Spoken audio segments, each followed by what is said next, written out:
My husband and father-in-law use it regularly. Both my husband and father-in-law have had significant change in their blood pressure and overall health by Amazon customer. It works for me. Returned to buy the tincture and the capsules as they were on sale during February. Unlike some other products, this one worked for blood pressure and occasional irregular heartbeat. Extendivite produced noticeable results after just 2 bottles, a 4-month supply. I take Extendivite 3 times a day, every day. I think the supplement has helped with my increased fitness regime and to lower my blood pressure. Tell us your story. Get Extendivite today. Call 1-877-928-8822 or visit heartdrop.com. Extend your life with Extendivite. This is RBN, the Republic Broadcasting Network.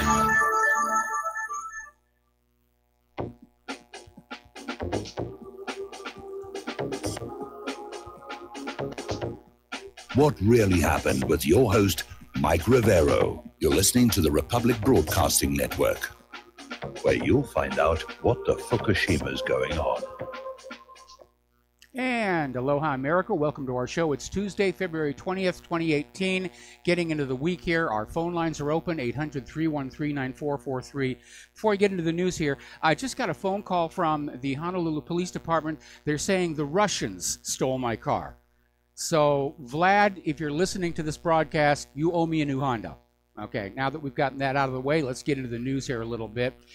Apparently, everybody is starting to realize that these Mueller indictments against these 13 Russian nationals who were allowed into the United States under Obama, I might add, they really are goofy. They have... First of all, it's come on out that his indictment was basically cut and pasted from an article that was posted to the Radio Free Europe website in Ukrainian. It was translated, and that's basically the entire basis for the indictments. No proof whatsoever. And of course, what Mueller is trying to do is divert attention from the criminal abuses at the Federal Bureau of Incompetence and the Department of Injustice. And that's really all it is. It's pure political theater. And it's rather alarming to see the corporate media, even Fox News, is still out there. Russian collusion, Russian hacking, it's real. They're hard selling this as hard as they can. And of course, this is more of the Russia bashing. And it's very reminiscent of all the demonization that we were seeing about Iraq before that war, or Syria before that war, or Afghanistan before that war. It's more of the same, and it portends very bad tidings for the future here. And I have to be very honest, my analysis is the United States of America cannot win a war against Russia and China. Certainly in terms of the nuclear arsenals, they're almost matched. I think the United States has 100 operational nuclear missiles more than Russia, but they're both hovering around 2,000, and that really is enough to annihilate each other's countries. Now, the other part of Mueller's indictment that is kind of backfired is, first of all, saying that Americans who worked with these 13 Russian nationals did so inadvertently, that they didn't realize that they were Russian operatives, that we were all innocent. Well, that lets Donald Trump off the hook. That basically yanks the rug out of the collusion story with regards to these 13 individuals, and underscores the fact that this was all going on underneath Obama's administration, and he apparently did nothing about it. So, now, over on the House Intelligence Committee, their chairman, David Nunes, was doing an interview with Cheryl Atkinson, and basically came on out and said the Department of Justice and the FBI are not above the law. We're going to put them on trial if they committed abuse before the secret court, the FISA court, which they did. They sought a warrant based on lies, inaccurate information. Now, I would like for Nunes to be correct here, but as one of the callers to the show yesterday pointed on out, we have seen over the last several years, high-level people are clearly guilty of major crimes, but nothing ever seems to happen to them. Meanwhile, Howard Dean is out there saying that Nunes belongs in prison for exposing Obama. And yes, Obama did all these bad things, but you're not supposed to talk about it because, after all, he's the president, and you don't expose the president for wrongdoing. Well, tell that to Bob Woodward and Carl Bernstein, because it is supposed to be the job of the media to expose wrongdoing by politicians. And, of course, we here in the independent media have taken over that job now that the corporate media is totally compromised. Now, Mueller has now brought charges against a lawyer for lying about conversations with an ex-Trump aide, Rick Gates. And Mueller is saying cybersecurity will be the #1 future threat to the country, but for the time being, counterterrorism and stopping terrorist attacks is more important. Well, it's very easy to stop the terrorist attacks. Just stop signing the checks to the actors, and it will all go away. But they're really pushing this cybersecurity issue and this laughable idea that a hacking attack is as serious a threat to the United States as, for example, the attack on Pearl Harbor, and justifies a military response. And so we're looking at this very real possibility that the U.S. government is just going to declare by imperial edict that Russia hacked the American computer systems, Saddam has nuclear bombs, Assad has sarin gas, and just haul off and attack Russia, which would be a big mistake. But that seems to be the direction they're going. You can hear the war drums just banging away out there. It's very frightening, especially for those of us living right above a first strike nuclear target here. Now, apparently, Robert Mueller is now zeroing in on Jared Kushner and is extending his investigation beyond Kushner's contacts with Russia, and now includes his efforts to secure financing for his company from foreign investors during the presidential transition. I don't think there's anything illegal about any of that. It's just more attempts to smear Kushner. And don't get me wrong, I'm not a big fan of Jared Kushner. He's one of the voices in the White House that is arguing for more war and more intervention. But let's be fair and honest. Nothing that Mueller is talking about actually constitutes a crime. We're going to do a shout out now to our on-air affiliates who are just now rejoining our network here. Now, a federal judge has issued an updated standing order in the case of United States versus Flynn, suggesting that Special Counsel Robert Mueller's team may have withheld exculpatory evidence while prosecuting former National Security Advisor Michael Flynn. That, of course, is a no-no. There are rules regarding full disclosure. If you're bringing a trial against somebody, their defense lawyers must be given everything. And Judge Emmett G. Sullivan, United States District Judge for the District of Columbia, basically issued what's called the Brady Rule, which means the prosecution has to turn over any exculpatory evidence to the defendant's lawyers. Now, the latest word is that Flynn is going to withdraw his guilty plea and ask for a regular on trial here. All right, let's take a phone call. Dave in Virginia, aloha. Welcome to the show. What's on your mind? Dave, are you there? The call in, yeah, can you hear me? I hear you now. I hear you now. Okay, yeah.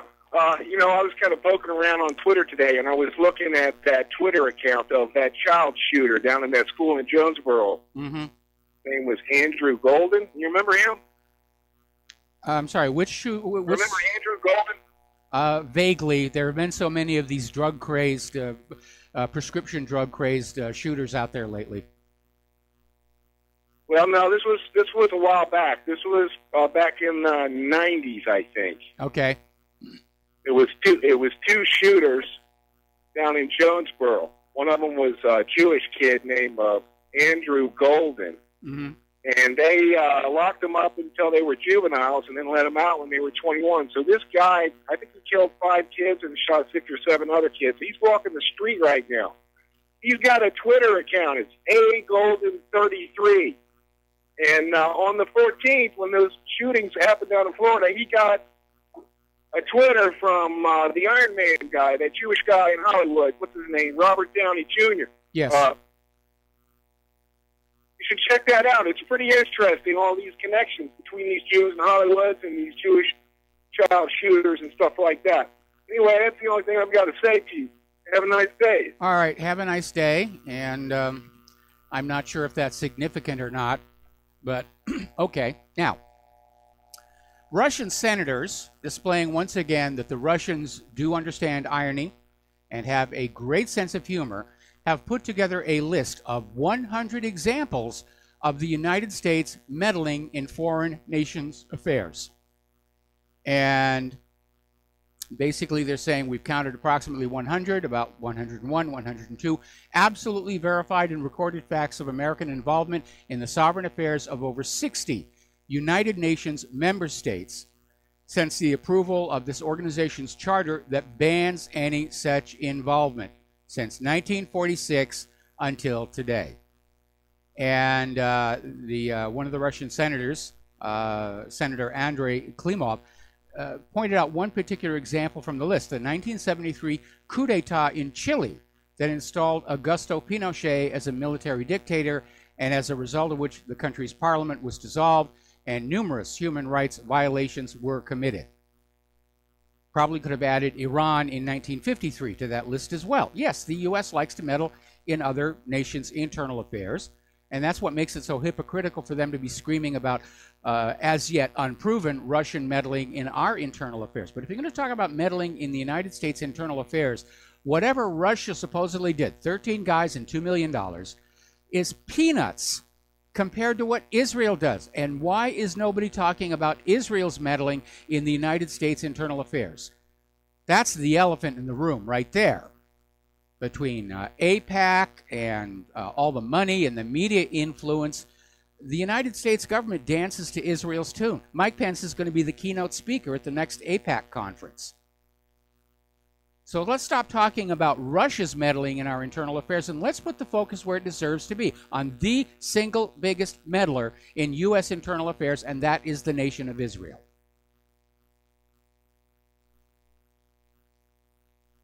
So anyway, another article, this is Blacklisted News, basically pointing out Robert Mueller's 13 Russian trolls indictment is a copy and paste job from a 2015 Ukrainian Radio Free Europe post. Sort of reminds me of Tony Blair's dodgy dossier. That one was copied from a 12-year-old, hopelessly outdated student thesis paper. We caught them at it. We caught them at another lie here. Now, interestingly enough, CNN is so desperate to find anything about Russian collusion, they actually sent one of their reporters to St. Petersburg in Russia to literally go through the trash bins outside the office building that allegedly housed the troll farm to try and find some clues. And there are 2 points that come to mind. One, he didn't find anything. And two, why isn't CNN that diligent with the Uranium One case? Why aren't they that diligent with the pay-for-play corruption at the State Department? Why aren't they that diligent with the email server scandal? Why are they not that diligent and fact-finding when it comes to the Clinton Foundation? CNN is discrediting itself as any kind of a news organization. They're a ministry of propaganda. They pretty much all are. And even lately, Fox News has fallen right into line. They're out there with Russian hacking, Russian collusion, Russia's bad, we got to go get them Ruskies. All right, here's your rifle. Here's your parachute.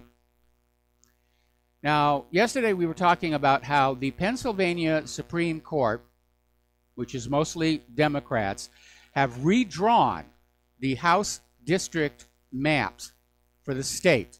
And they gerrymandered it all to heck and back to give the Democrats a big boost in November's elections. They're still out there cheating. They're cheating every way that they can, and Trump isn't doing anything about it, except having the Department of Homeland Security fuss about the security of the electronic voting machines. They're a part of the problem, but they're not the only problem that's out there when it comes to our elections being totally rigged. And if Trump does not take decisive action to make our election systems honest and fair and verifiable, he's going to be a one-term president. Because the people who tried to steal the election from him in 2016 are going to try twice as hard in 2020. And because Trump has alienated so much of his support base by going back on so many of his campaign promises, we're not going to be there to fight for him. We put in a huge effort supporting Donald Trump during 2016. Why would we bother again? We voted in a president who promised he was going to drain the swamp, and the first thing you know is he's hiring all the alligators and water moccasins into key staff positions. Now let's talk a little bit about that Florida school shooting. There have been some rather interesting developments, and a lot of it centers on David Hogg, who sort of became the media star of having survived the shooting. And apparently a video has surfaced of him flubbing his lines. The video shows him literally rehearsing what he's going to say, coached by the camera man. Now, it turns out that David Hogg is the son of an FBI agent. In other words, his father is part of that same deep state swamp committed to try to destroy Donald Trump. And this was never mentioned in any of the TV news interviews when he was out there defending the FBI and blaming President Trump for the shooting, with that ridiculous claim that Trump made it easier for mentally ill people to buy guns, which, by the way, is more false news. And here's where it gets more interesting. David Hogg's mother is a VIP at CNN, as well as being an avowed anti-Trump activist. It's all theater. Now, yesterday we were talking about this video of a Parkland student saying that she thought it was a drill, that they had been told earlier in the day there was going to be a live shooting drill on the campus, and police were going to be firing blanks to scare everybody. YouTube has removed that video now, claiming that it's bullying. That's their excuse. But the reality is that fake terror, false flag terror, is a fact of history. It's the oldest trick in the book, going back to at least to Roman times. Create the enemies you need. And we have over at my website an article about 42 false flag attacks officially admitted to, where the governments, after the fact, have come on out and said, yes, we pulled a dirty trick on all of you and we got away with it. Aren't we clever?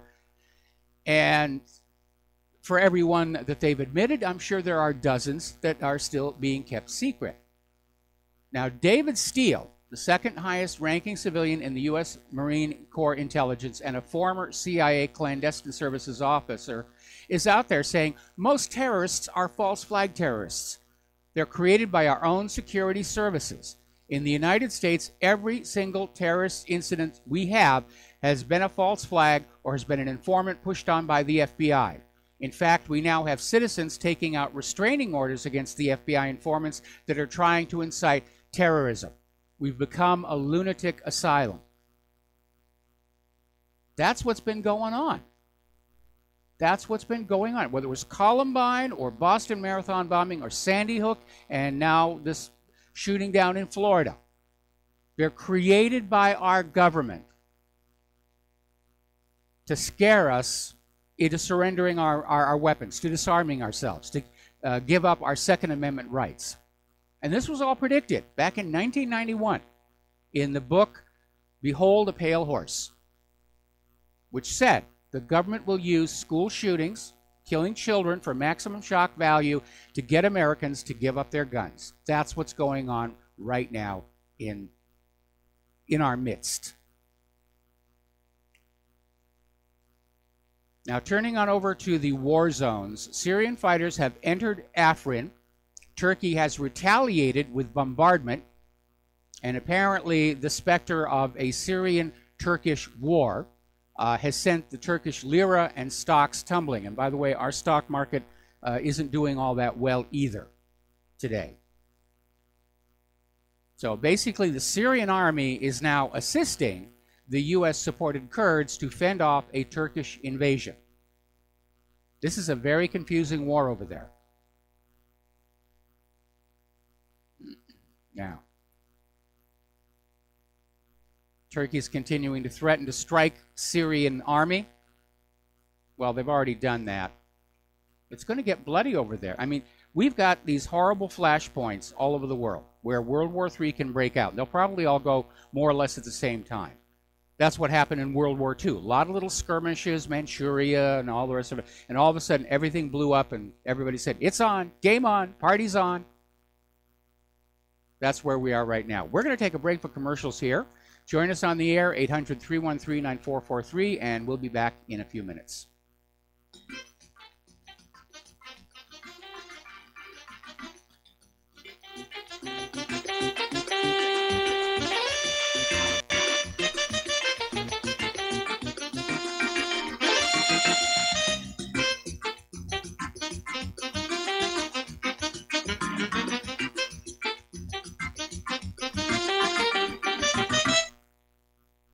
Corporate media dominates the American opinion. Finding independent voices that counter this avalanche is becoming increasingly difficult. With the endless corruption running rampant throughout our government, independent voices are needed more than ever to battle the offensive against our freedoms and liberties. As a listener of RBN, no one understands this concept better than you. Now it's up to you to do your part. The time has come for you to take action and begin broadcasting the truth to hundreds or thousands of people every month. Sound impossible? Quite the contrary. With pointed slogans from LibertyStickers.com, you can reach countless sleeping Americans unaware that they live in a real-life wonderland. LibertyStickers.com has a huge inventory of political bumper stickers and messages that reflect the truth about our government, our politicians, and the future of America. With so many in stock, there's one perfect for you. Visit us today at LibertyStickers.com. Again, that's LibertyStickers.com. Do your part. Your voice is important. Let it be heard. Folks, we're living in a world the likes of which we've never perceived any clearer than we do now. The plan for global governance has been in the works for generations and would have likely been achieved by now but for the fact that the globalists left open their Achilles heel. With all their tools, Federal Reserve System, fiat currency, no child left behind, and then Common Core education introduced to our schools to dumb us down, vaccines, pharmaceuticals to lobotomize us, GMO foods, insertion of compromised or bought and paid for politicians, judges, mainstream media propaganda, all pieced together like a puzzle designed to ultimately bring the world under submission. But with all their strategy, they forgot one thing: knowledge. And knowledge is power. With knowledge, their bombardment is nullified. Folks, with that, as brilliant and knowledgeable as you've become, among the wisest audience of any radio audience in the world, and you are, I want you to take a moment to reflect and ask yourself, how much of that knowledge did I obtain from Republic Broadcasting Network? How high has my consciousness been raised since I've been a listener? How fast am I now able to discriminate truth from fake news by being a Republic Broadcasting listener? How clear am I now able to see the world since I've been listening to RBN? Ask yourselves those questions, folks. Then ask yourself, what is that knowledge worth to me? Like my morning coffee, how would I survive without it? A voice of truth in a sea of lies. Do we not all need to make sure it survives? Like public broadcasting, we are now finding we can only survive with listener support. Censorship, advertisers being attacked, truth itself being attacked. It's the only way through this. We at Republic Broadcasting humbly ask you to become a supporter. Look at your budget and make a determination of what Republic Broadcasting is worth to you and what you can afford on a monthly basis. Go to republicbroadcasting.org and pledge 20, 30, 40, 50, if possible, 100 a month or more if it's affordable. Click the donate button and become a regular monthly donor. Assure both us and yourself that Republic Broadcasting truth will continue to flow like that morning coffee. The network thanks you. We will not go down in the night without a fight. You can burn up our mosques and our homes and our schools, but our spirit will never die. We will not go down in Gaza tonight. And aloha, America. Welcome back to the show. Appropriate bump music here.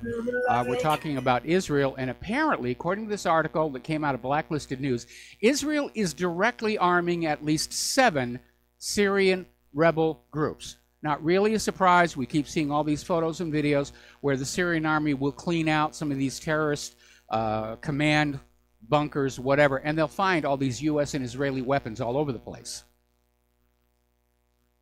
So all kinds of proxy wars. Kind of hard to know who is supposed to be fighting who in Syria without a scorecard. You know what? We got to give them uniforms. Not the military camouflage, but like the NFL. You know, like bright colors, like, you know, blue for the Israelis and red for the United States and green for the Syrian army, and give them nice helmets to go with it. And we could actually sell the TV rights on that.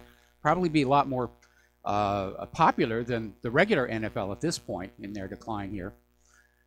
Now, NATO is getting ready to set up what they're calling a military Schengen. And what that means is they want open borders all over Europe and the Mideast for military hardware to simply get waved on through. Because right now, there's a lot of paperwork. When you want to drive a bunch of tanks from one country into the next, the country where they're going usually has a lot of procedures, like, why are you bringing these in here? And NATO is trying to basically do away with that. And the reason is obvious. They want to be able to move resources very, very quickly in response to what is probably going to be a running ground war.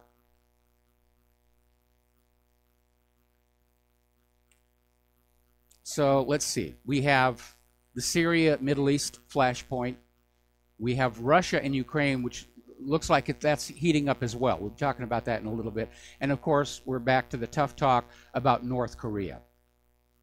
Now, Romania has just ordered $1 billion of U.S. HIMARS missile launches. And it's called the High Mobility Artillery Rocket System. I think it's sort of a follow-on to the MLRS. But Romania has ordered $1 billion worth of these things. Everybody's getting ready for the war. They all know it's coming. They're making their preparations. And if you're smart, you're going to be making your preparations too. It's going to hit everybody. Go back and look at the history of World War II. Massive shortages all over the place. Rationing. It was a very tough time because the available best food went to the military forces. In fact, probably a lot of you don't realize that margarine was actually created as a wartime food because the soldiers in Europe needed the real butter because they needed the fat to stay warm. So somebody came up with this concoction of this white stuff that was kind of butter-ish. And it originally came in a plastic bag with a little food coloring capsule. It was red. I'm actually old enough where I actually saw one of these when I was a kid. And you basically, through the plastic bag, you'd break that little capsule of food coloring and you'd mash it all up until it turned yellow. And that's where it came. Once the war was over, they kept trying to sell margarine. You know, it's healthier for you than butter and it's full of all these good things. And you find out later on, no, it wasn't. Spam, which is very popular here in Hawaii, in fact, it's almost part of the culture, was also a wartime food.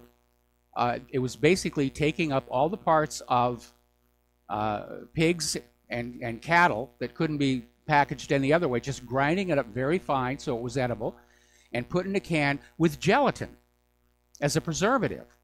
And during World War II, the Hawaiians got to know about Spam from the U.S. forces, and they just took a real liking to it as well. Interestingly enough, that gelatin preservative later went on to be flavored and colored and sold as Jell-O. So that's another wartime food gone commercial here. Now, as you know, over in Munich, they recently had a conference that was supposed to be about settling all of the hostilities down and trying to calm everything down. And it basically descended into gratuitous Russia bashing and warmongering. And basically, they concluded, for the first time in decades, we are facing the threat of nuclear conflict. And yes, we really are. And I am willing to predict when the U.S. gets into a war with Russia and China, when they reach that day where they realize they cannot win it conventionally, they're going to start turning those keys in those silos or those submarines. And that's going to be a bad day for anybody not wearing 2 million sunblock. The U.S. has also issued a warning to Brussels not to threaten NATO with the EU army. Now, as you know, Brussels is talking about a grand army of the Republic. In other words, the member states of the EU will no longer have their own militaries. They're all going to be brought together under the control of Brussels. What could possibly go wrong with that? NATO apparently is concerned that they would actually be a threat to NATO's military supremacy in Europe. And so the U.S. is out there saying that if you're going to have an EU army, it has to be brought in underneath the control of NATO. So the players are getting lined up. We'll be right back.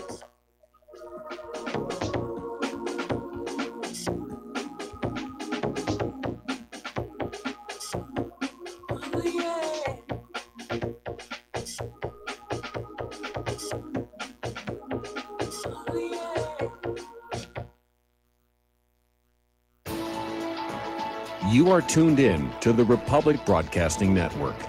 Visit our website by going to republicbroadcasting.org.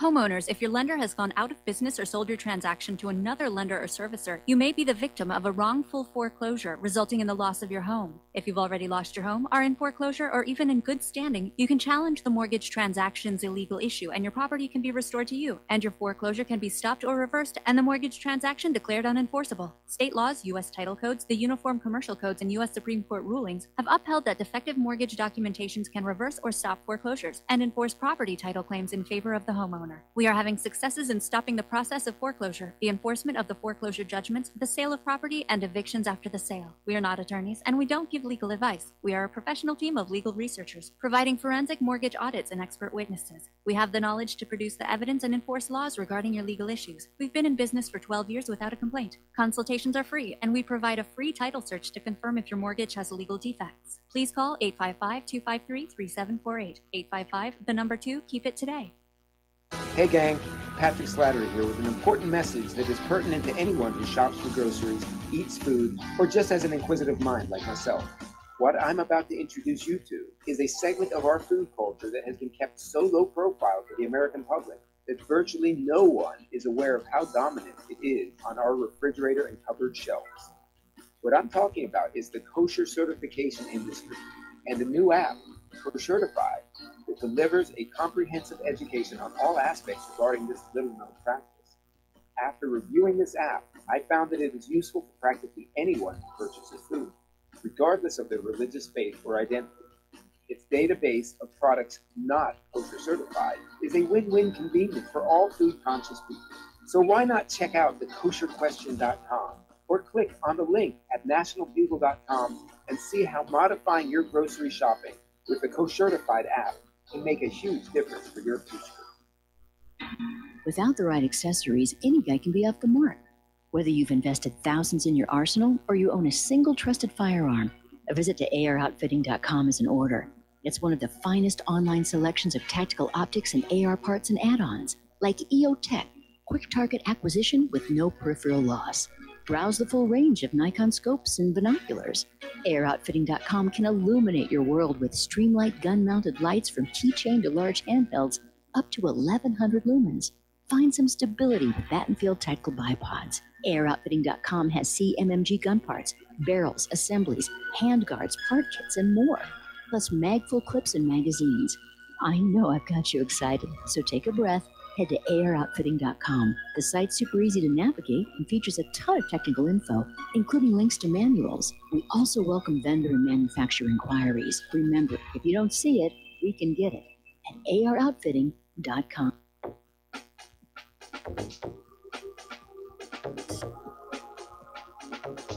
What Really Happened with your host, Mike Rivero. Visit us online at whatreallyhappened.com. Here is your host, Michael Rivero. And aloha, America. Welcome back to the show here. Now, Canada, specifically the Colt Firearms Canada division, if you will, has apparently going to sign a contract for the supply of 100,000 new assault rifles for the Ukrainian army. See, we law-abiding citizens who don't really intend to shoot anybody with assault rifles are not allowed to have them. But it's okay, we're going to give them to this army who are going to go out and kill a whole bunch of people with them. And we're seeing a lot of activity in Ukraine. Apparently, there are British and American and Canadian trainers that are now arriving at Ukrainian army units over toward Donbass to try and basically train them up. And so it looks like Kiev is planning a military assault on the eastern Ukrainian republics. There's even talk they're going to try and wrest Crimea back. And that's another flashpoint to start World War III. All right, let's see. We're going to take a phone call from HB from FEMA Region 4. Aloha, welcome to the show. What's on your mind? Aloha, Mike. Hey, I was just, were you talking any about the school shootings today? I got in on your show. I was listening to another show on RBN, and they were talking about it. Are you talking about that or something else right now? Well, we talked about it a little bit already, but we talked about this Kevin Hogg, who's been the darling of the media as a survivor of the shooting. And it turns out his father is an FBI agent, and his mother is a VIP over at CNN. So this guy is a plant, and there's a video of him rehearsing and flubbing his lines and being coached by the cameraman as to what he's supposed to say. And how that video got out, I don't know, but somebody did a really good thing leaking that. Well, have we confirmed any real deaths, or is it going to be another Sandy Hook where there wasn't any deaths? It's hard to say at this point. Right now, it's very obvious it was another staged false flag, and the fine details almost don't really matter anymore. And again, I'm getting emails from people saying, you know, wasn't it amazing that the media was there so quickly to cover all of this? They had helicopters in the air and everything. Yeah, it's got all the earmarks of being a repeat of Sandy Hook or Columbine or any of these. Right. Yeah, exactly. Some of the talk show hosts around are talking about all the drugs that he was on, but then they don't, I don't know, they just don't connect the dots sometimes about, you know, was this a real thing or not? But anyway, I like the show. Have a good one. All right, thanks an awful lot. We're going to let you go here. And people need to talk about those drugs. And not just in the context of school shootings, but in the context of pharmaceutical corporations, for the sake of a fast buck, are literally drugging the entire nation into craziness and insanity. Because just because you have not gone out with a rifle and gunned down a bunch of people doesn't mean you're not being affected by the drugs. Increases in domestic violence, increase in road rage, increase in bar fights, poor quality thinking on the job, poor quality thinking in the government especially. You start to realize the impact these medications have had on our society is extremely negative. There's reason to think that these drugs are behind this surge in police violence against law-abiding citizens. We were talking about this security guard at a church who stopped a mass shooting all by himself, and the police showed up and shot the security guard. Does that sound like careful thinking or somebody who doesn't have any control over their impulses, which is a symptom of SSRIs? Now, interestingly enough, Germany has decided they're going to launch their own spy satellites to get their own intelligence independently from the United States. Apparently, a lot of U.S. allies are relying on U.S. surveillance satellites and processing by the National Reconnaissance Office to get information. And now they're starting to think that maybe what they're getting is being doctored, and they're not getting the real story. Remember how many fake satellite images they were using to sell the idea that Iraq was about to invade Saudi Arabia? That turned out to be fake. Reporter went to one of these private spy satellites, surveillance satellites, and got pictures of the same area, and the tanks weren't there. We know that there's a lot of fakery going on here, and so Germany has said, we're going to spend the money. It's not going to be cheap. Roughly $465 million for 2 surveillance satellites. Now, getting on over to Israel, first of all, a story that just broke as we were starting the program. The police are continuing to arrest Netanyahu's co-defendants in the corruption case. Haven't arrested him yet, but apparently one of the arrested people has made a deal to turn state's evidence and will testify against Netanyahu. And tomorrow, I am certain, we will read a story about how this poor guy's car was blown up by Palestinian terrorists. Now, apparently encouraged by Donald Trump's declaration that Jerusalem is the capital of Israel, there is a growing right-wing movement to just seize Jerusalem's Al-Aqsa. Now, under international law, under UN declaration, the actual location of the Temple Mount is being controlled by a primarily Muslim religious governor's board that tries to make sure that all the religions have equal access to the site. And the Jews get the Wailing Wall, and the Muslims get the platform, which has the Dome of the Rock and the Al-Aqsa Mosque, and Christians have pretty much the rest of it. But apparently there is a growing movement called the Temple Movement, where basically they want to just grab the whole thing for themselves and make it a Jews-only monument. And that will trigger regional war. It would be like somebody going on in and grabbing the Vatican and telling the Catholics you can't come in here anymore. They're going to be a little upset by that. It reminds me of the movie Kingdom of Heaven, which, if you have not seen it, you should. And at the very end, when Balian is about to surrender Jerusalem to Salahuddin, and he's saying, if you try and take this place by force, I'll burn it all down. Every rock, every stone, everything that drives men mad, I will destroy. And Salahuddin says, I wonder if it would not be better if you did. It was the best line in the whole movie. It's just rock. Some of it's very pretty rock, but it's just rock. And it has driven the human race of three religions insane for centuries.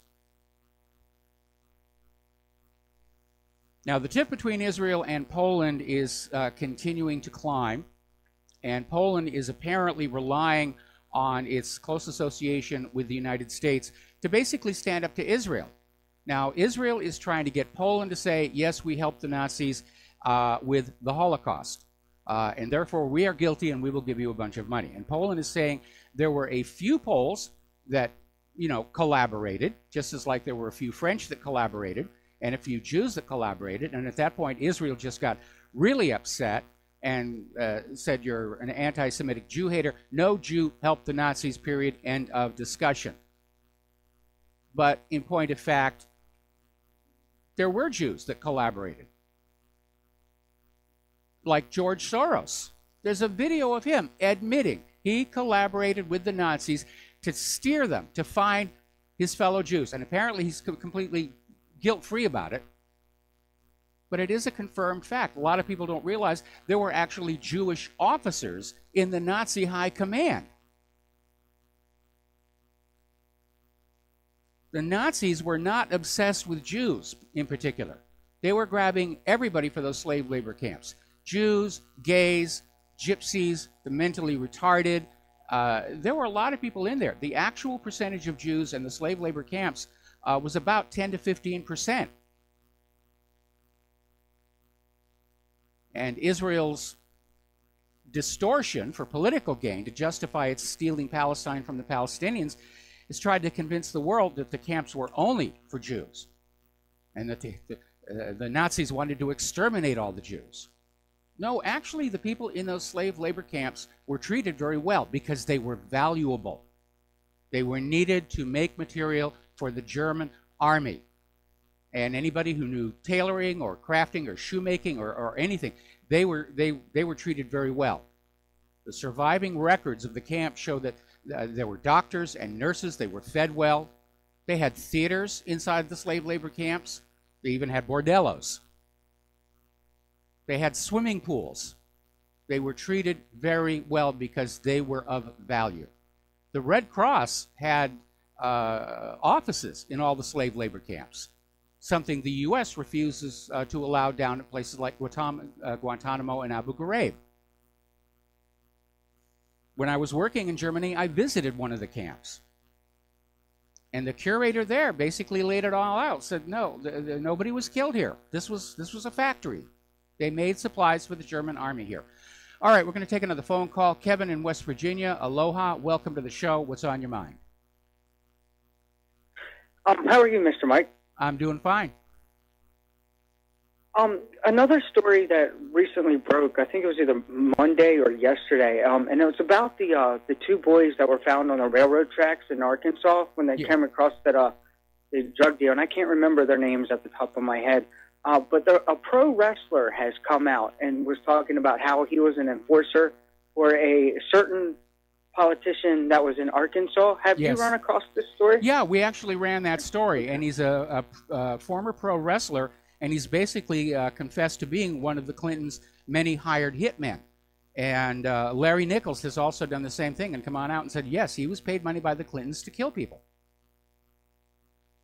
Yeah, absolutely. I'm wondering, I'm just wondering, is this going to blow this wide open and possibly another scandal with the whole, with Obamagate and Iranian One? I mean, this seems like to me another thing that's blowing this whole thing wide open. And I'm going to say this so-called shooting, I'm not saying anybody, did not die. Absolutely, I believe people died. But I believe that this was a distraction possibly from this coming out. Well, it's certainly adding fuel to the fire, but you're not going to see this on the corporate media. It's only the independent media that is covering this. We have detailed all of these crimes that these politicians have been committing throughout the years, and the official response that we get from the government and the corporate media is, we don't see it, we don't hear it, and you can't make us nya, nya, nya, nya, nya, nya. Yeah, it seems like this political class, when you get involved with the political class, it seems like this is the new nobility. I mean, and I'm so frustrated because these people, get away with murder. I mean, and here people like me and you have problems with your car, and people jacking your car, and here you can't even get the necessary help or the insurance people, to actually, in a reasonable time, help. It's like, well, we only got the car back from Eva Beach on Friday, and yesterday, or Monday, was a holiday. We're not actually expecting to hear from the insurance company about what, if anything, we're going to get from the car if it's considered a total loss, maybe $1.50, until probably about Thursday or Friday. Right, and I'm sorry for your loss. It's a shame that you can't even. It's a shame. I mean, it's I remember. I'm 33, but I remember when you didn't have to lock your front door. You could trust people going around, and I do blame the Clinton autocracy for things like this. And I want to say this too. My dad always tells me, there's always more good than evil, but I don't see it. I feel like we have a moral compass. We don't have a moral compass anymore. We live in a land of lawlessness. Feelings, we go by feelings and not by facts. Mm-hmm. I mean, this, it's just a shame. It's a total shame. I mean, and I wish, besides putting, passing the word of mouth, these articles and everything that you do and, other people in the alternative media do, I wish there was something major we could do besides. Maybe we need to start pulling stunts. I don't know. No. I mean, just a thought. I mean, they're not violent, but, I feel like we need to get their attention. Kevin, we do not want to give the government an excuse for any more crackdowns, okay? We're just going to have to grin and bear it. Clearly, this is an empire in decline, and if the economy implodes, it'll bring the government down with it, and that hopefully will be the end of all this warmongering. Or we may have to all go through a war, which the U.S. is going to lose. But all empires fall after a while. And the United States has had a good run, but it's showing all the signs of an empire in decline, whether it's ancient Rome with the degree of corruption that we have here, or the Soviet Union, which bankrupted itself, overspending on the military. The signs are all there that this country is in serious, serious trouble. And I still think waiting is the best idea. I don't want to see a civil war or revolution in this land. One may come. I hear too many people talking about it. But I'd like to caution against it. I prefer the Gandhi approach, to be very honest. I totally agree with you. I mean, yeah, sometimes I get a little mouthy with, get a little excited, but I totally agree. Patience is the virtue and good things happen to those who wait. I agree with you. I totally agree. Well, that's all I have for you, Mr. Mike. I hope you have a wonderful and great day, and be safe, and give Miss Claire the best. I certainly will. I certainly will do that. Thank you very much here. Okay, getting on back to the news here. As you know, Israel has just uncorked on Gaza big time, struck 18 targets, and again, with little regard to actually picking the targets carefully, they've killed some children once again. And I understand where Netanyahu is at right now, especially with one of the key suspects in the probe into his corruption becoming a state witness. Netanyahu's definitely, he's spooked. And he knows that nothing will get him out of trouble in terms of the media coverage and the public's attention span than getting into a bloody war, whether it's with Syria or Lebanon or West Bank or Gaza. And unfortunately, a lot of innocent people are going to be killed and crippled for Netanyahu to try and cling to power. But that's the way these people tend to think. It's not all that different from when Monica Lewinsky testified before Congress about the stained blue dress. And when she walked on out, there were no reporters there because while she'd been inside testifying, Bill Clinton had launched cruise missile attacks into 2 other countries. This might be a good time for you all to dig up the movie Wag the Dog because it's happening for real right now. All right, we're going to take another break for commercials here, and we'll be back with more news and more phone calls after these words from our sponsors.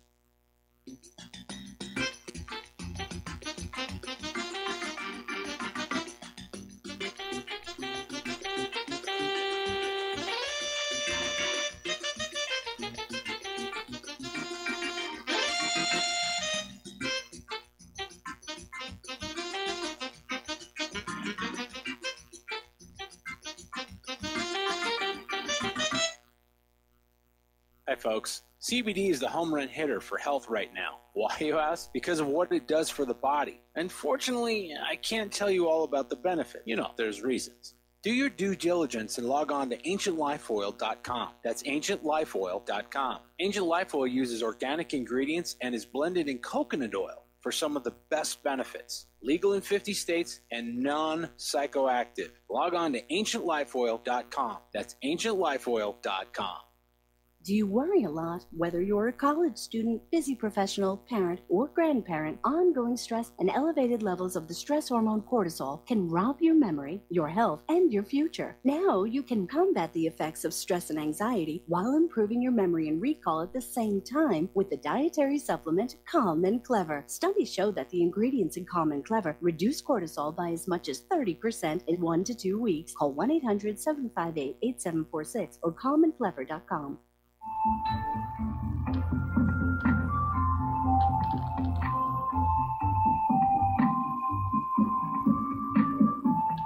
Do you know there is an ongoing war right here in America?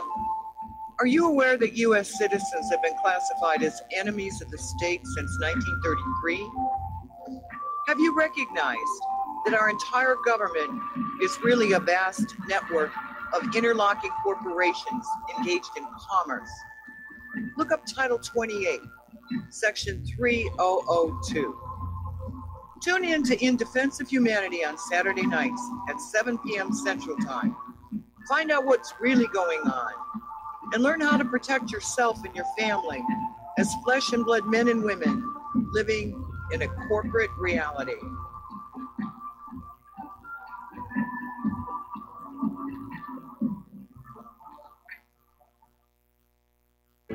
Extendivite, a 7-herb combination of garlic, cayenne, hawthorn, bilberry, ginkgo biloba, valerian, and milk thistle.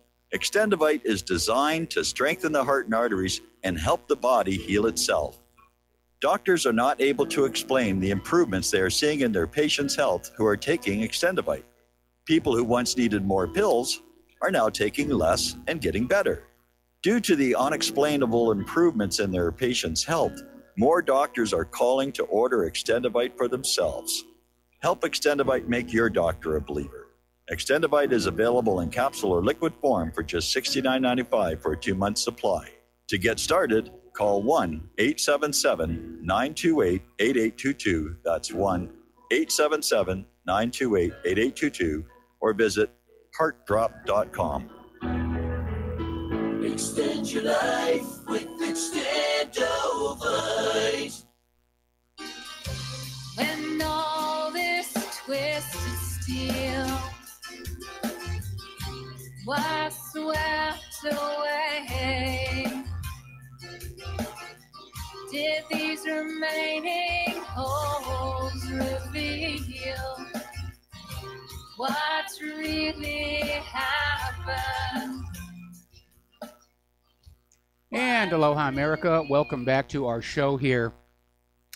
Now, Sarah Silverman, the comedian, is not somebody that I'm particularly fond of, but she has done something I think we can all agree with. She has tweeted her support for Ahed Tamimi. That's the Palestinian teenager who's been detained by Israel in December for slapping an Israeli soldier who had just shot a member of her family. And she's become the global symbol of the Palestinian resistance movement. And so it's all over Twitter. And when Sarah does something right, she does something right. But there's a lot of very tough war talk over in that part of the world. And I think the neighboring nations to Israel understand the risk they're all at because of Netanyahu's pending trial for corruption. That he's looking for a distraction, that he's going to just strike out in all directions to try and create enough noise where the voters won't pay attention to the corruption case. And some of these nations are already coming on back. I mean, they're responding to Netanyahu's speech the other day where he's just talking tough about we're going to do this and we're going to do that. So Lebanon has announced they're ready to confront any Israeli aggression at all costs. The Lebanese army has reaffirmed its readiness to confront Israeli aggression by any means at its disposal if the ongoing disputes and already tense relations between the neighbors escalate into an armed confrontation. Now, already there is that issue over the disputed oil fields off the coast of Lebanon. And I emphasize they're off the coast of Lebanon, but Israel has laid claim to them. And now that these gas fields are being developed and money is starting to come on in, Israel covets them, along with Netanyahu's personal motivation. But Israel hasn't always done all that well against Lebanon. They've tried to invade more than a few times, and they always get driven back, mostly by Hezbollah, which is why Israel and the United States have been trying to get rid of Hezbollah to leave Lebanon defenseless. See how the pattern keeps repeating. We'll get them to disarm, and then we invade. And then it's easy for us to invade. Now, Iran has responded to Netanyahu's threats, saying that they will level Tel Aviv if Israel launches any kind of an attack against Iran. There's no gray area in that message. It's very uncompromising. And it came from Mohsen Rezai, Iran's Expediency Council Secretary. So all it's going to take is one person making a mistake, and the whole Middle East is going to go up in flames. And we will see an immense oil crisis in the economy as a result of that. Speaking of the economy, Charles Hugh Smith, who's a financial writer, and basically came on out and said, in the coming economic collapse, which at this point appears to be a given, all currencies backed by government force will fail. Fiat currencies will fail. Only currencies based on a commodity will survive. We're going to take a break for station identification. We'll be back after these few words.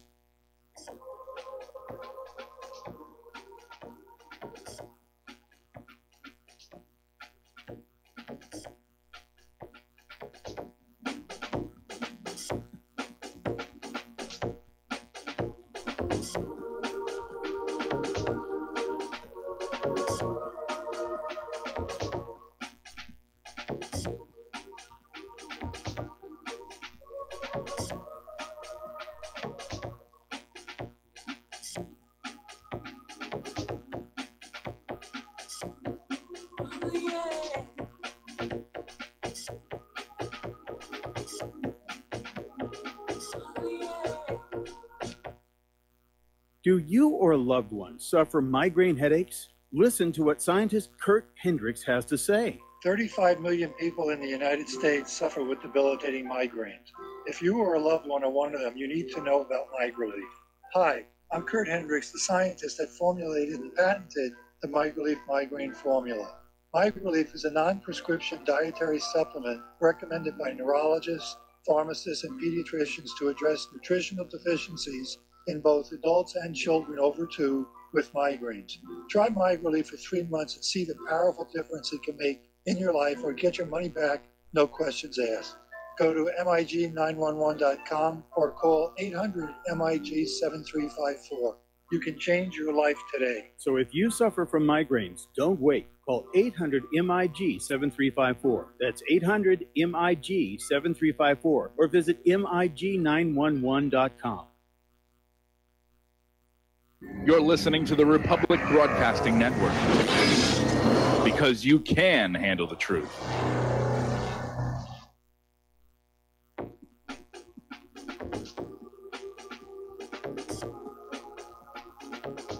What Really Happened with your host, Mike Rivero. The history the government hopes you never learn. Here is your host, Michael Rivero. And aloha, America. Welcome back to the show. We're talking about the economic news now. And the other day, in fact, just yesterday, we were talking about how Donald Trump is screaming at countries like China for dumping inexpensive steel on the American market, which means American steel companies cannot compete. And today we're finding out the U.S. Commerce Department is recommending importation curbs on steel and aluminum. And what this basically means is we're going to be cut off from inexpensive sources of these materials and required to buy more expensive products from American producers who may not be producing as high a quality product. I mean, there was a time when American steel really was the best. But all those steel mills have shut down in the Rust Belt. So we're going to be looking at startups here. Now, back in the 1950s, the United States was prosperous because the United States made the best products. And other countries were willing to spend the extra money to get those superior American products. But we don't have that any longer. Our manufacturing has declined over the last 30 years. And American products are now seen as overpriced junk, including our weapons of war. And so now the U.S. government, rather than focus on restoring quality manufacturing in this country, is embarking on a program of protectionism. And we, the people, will pay the price for it with more costly and potentially inferior products. It's not going to stop with the steel and aluminum.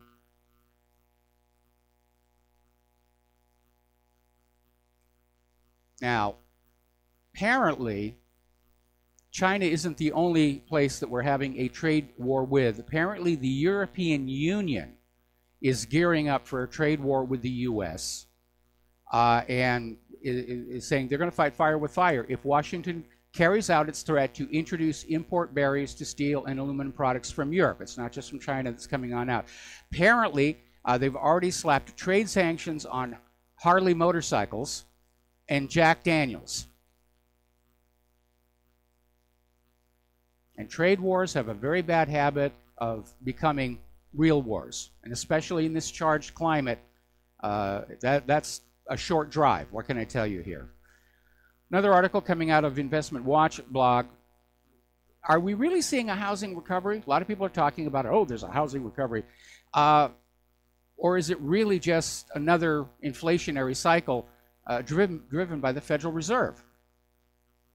Because everyone talks about inflation and how bad it is, and it is bad. It's like a hidden tax, because the more they inflate the money supply, the money you already have in your pocket, that you already worked for, that you've got buried in the mayonnaise jar out by the pineapple plantation, loses real value. So it's like a hidden tax. Where does the inflation come from? From the Federal Reserve. Cranking up the printing presses or typing more zeros into the computer. You can stop inflation immediately. Just tell the Federal Reserve, you can't do this anymore. You can't create money out of thin air that doesn't have anything underneath supporting it.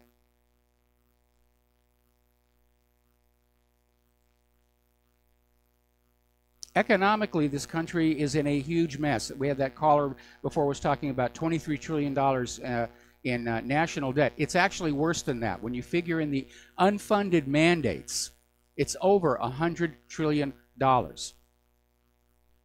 And they're fudging the books on the unemployment. They're fudging the books on the rate of inflation. And let's see how the stock market ended up today. It ended up, bad. Dow down 254. That's going to make people very, very nervous. We all know it's coming here. Even Walmart is in trouble right now. We keep talking about these iconic retailers who are going out of business. Yesterday we were talking about how Kentucky Fried Chicken has literally had to shut down 2/3 of its stores. Apparently the problem is with their supply chain, because they hired DHL to make sure chicken was being brought to the restaurants, and apparently DHL has somehow messed up. They don't have enough trucks set aside. And apparently at some of the Kentucky Fried Chicken restaurants, they're literally going out to the local supermarkets to buy chicken, which of course means they're going to be much less profitable. But for all those stores that are closed, those people are now out of work. They're not being paid while the stores are closed. So over at Walmart, they're in trouble. They've missed their earnings. And again, everybody is now going back and revising the fourth quarter numbers from last year, meaning the holiday shopping season, and they're all being revised downward. So Walmart is in serious, serious trouble. Now, apparently up in Portland, they're dealing with the problem of abandoned recreational vehicles. Now, recreational vehicles, of course, they're very expensive to buy. They're very expensive to maintain. And for those vehicles that have come from companies that are no longer in business, you can't even get the parts for them. So apparently there's just a bunch of these abandoned RVs. A lot of homeless people are living in them, which I think is a good thing. But Portland doesn't know what they're going to do with them. It's going to be very expensive. These are big, heavy vehicles, and they don't know what they're going to be able to do with them. You could send me one, actually. Little one, just a little one. Here. We're going to do a shout out now to our on-air affiliates who are just now rejoining the nation, the broadcast, the network. Sorry, I'm reading ahead, looking at what my next story is going to be. Up in the Bay Area, NBC did a story about conditions in the streets of downtown San Francisco. Now, Claire and I were there back when I worked on The Day After Tomorrow, and we loved the place. But apparently it has gone downhill. This NBC investigation covered more than 150 blocks, including some of the city's top tourist destinations. And they found drug needles, garbage, and feces just lining the streets. It is a huge, huge mess, and it's being compared to some of the worst slums in the world. And partly it's the declining economy and declining tax revenues, and the other part of it, of course, is the influx of illegal immigrants and refugees, and no money to improve the infrastructure. I was talking to somebody the other day about our problems with our car, and just our observation that people are driving crazy, and and for all I know, they're on antidepressants as well, and how much nicer it was when we moved here about 20 years ago. And this other person made the observation, well, 20 years ago, we only had half the people. And the roads were adequate for that. But the roads have not been improved. In fact, we've got the worst roads in the entire country, according to the National Transportation Safety Board, the Department of Transportation, rather. In fact, we hit a gigantic pothole when we were out on Saturday, and Claire, unfortunately, has re-injured her back. Now, they're trying to build this light rail system, but that's billions over budget, years behind schedule, and there's a very real possibility it may never be finished. There's a big argument right now over having the entire thing go through a forensic audit, because nobody knows where a lot of this money went. And of course, the company that's building the light rail is saying, no, no, you can't audit us. You'll just slow us down even more. So we may have a rail, this eyesore concrete thing. And of course, we've lost a lane of traffic along Kamehameha Highway where it runs. And that's all torn up as well. The infrastructure has not kept up with the population growth, and that has been exacerbated by the flood of illegal immigrants into California. That's where a lot of the homelessness is coming from. Los Angeles, huge number of homeless people there.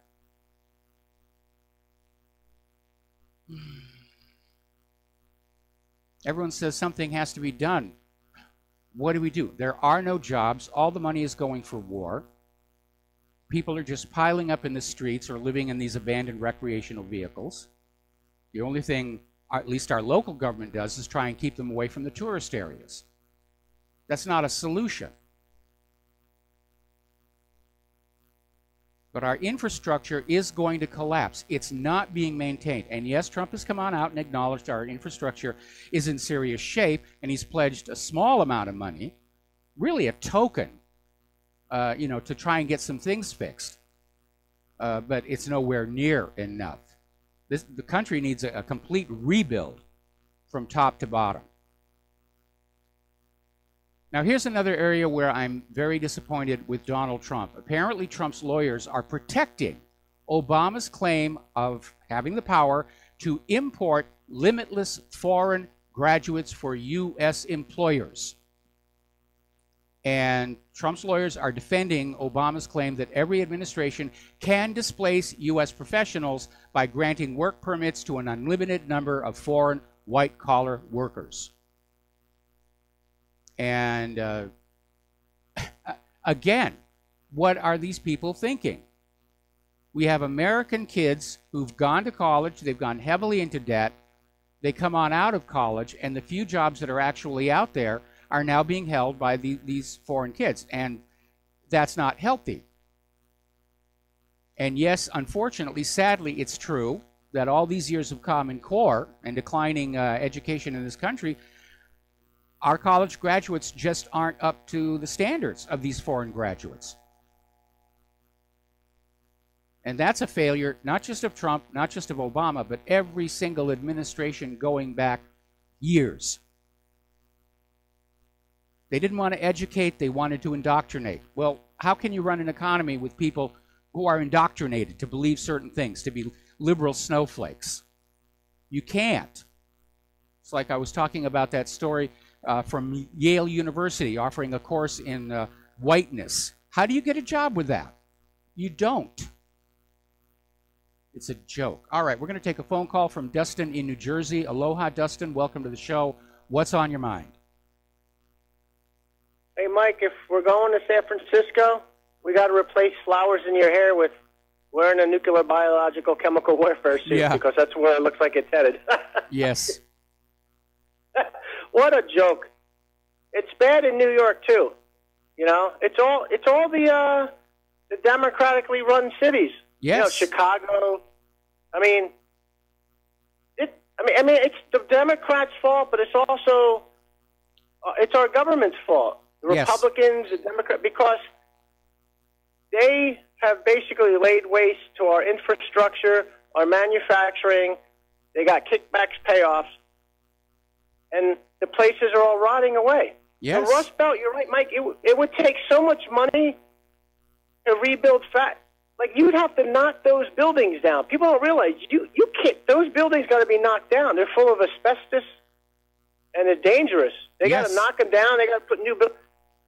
They're never going to be having new factories, Mike. I hate to tell people that. It's just, I can't see it. Well, if we would stop going around the world plunging our collective nose into other countries' business, if we were to end all these wars and all these foreign military bases, we would have enough money to start working to put this nation back together. But as long as everybody thinks a war is their best solution, they won't look at any other possible solutions out there. We'll just start a war and that'll distract everybody. Yeah, but the problem is it's going to be a nuclear war. and there ain't going to be nobody left to do any reconstruction at that point.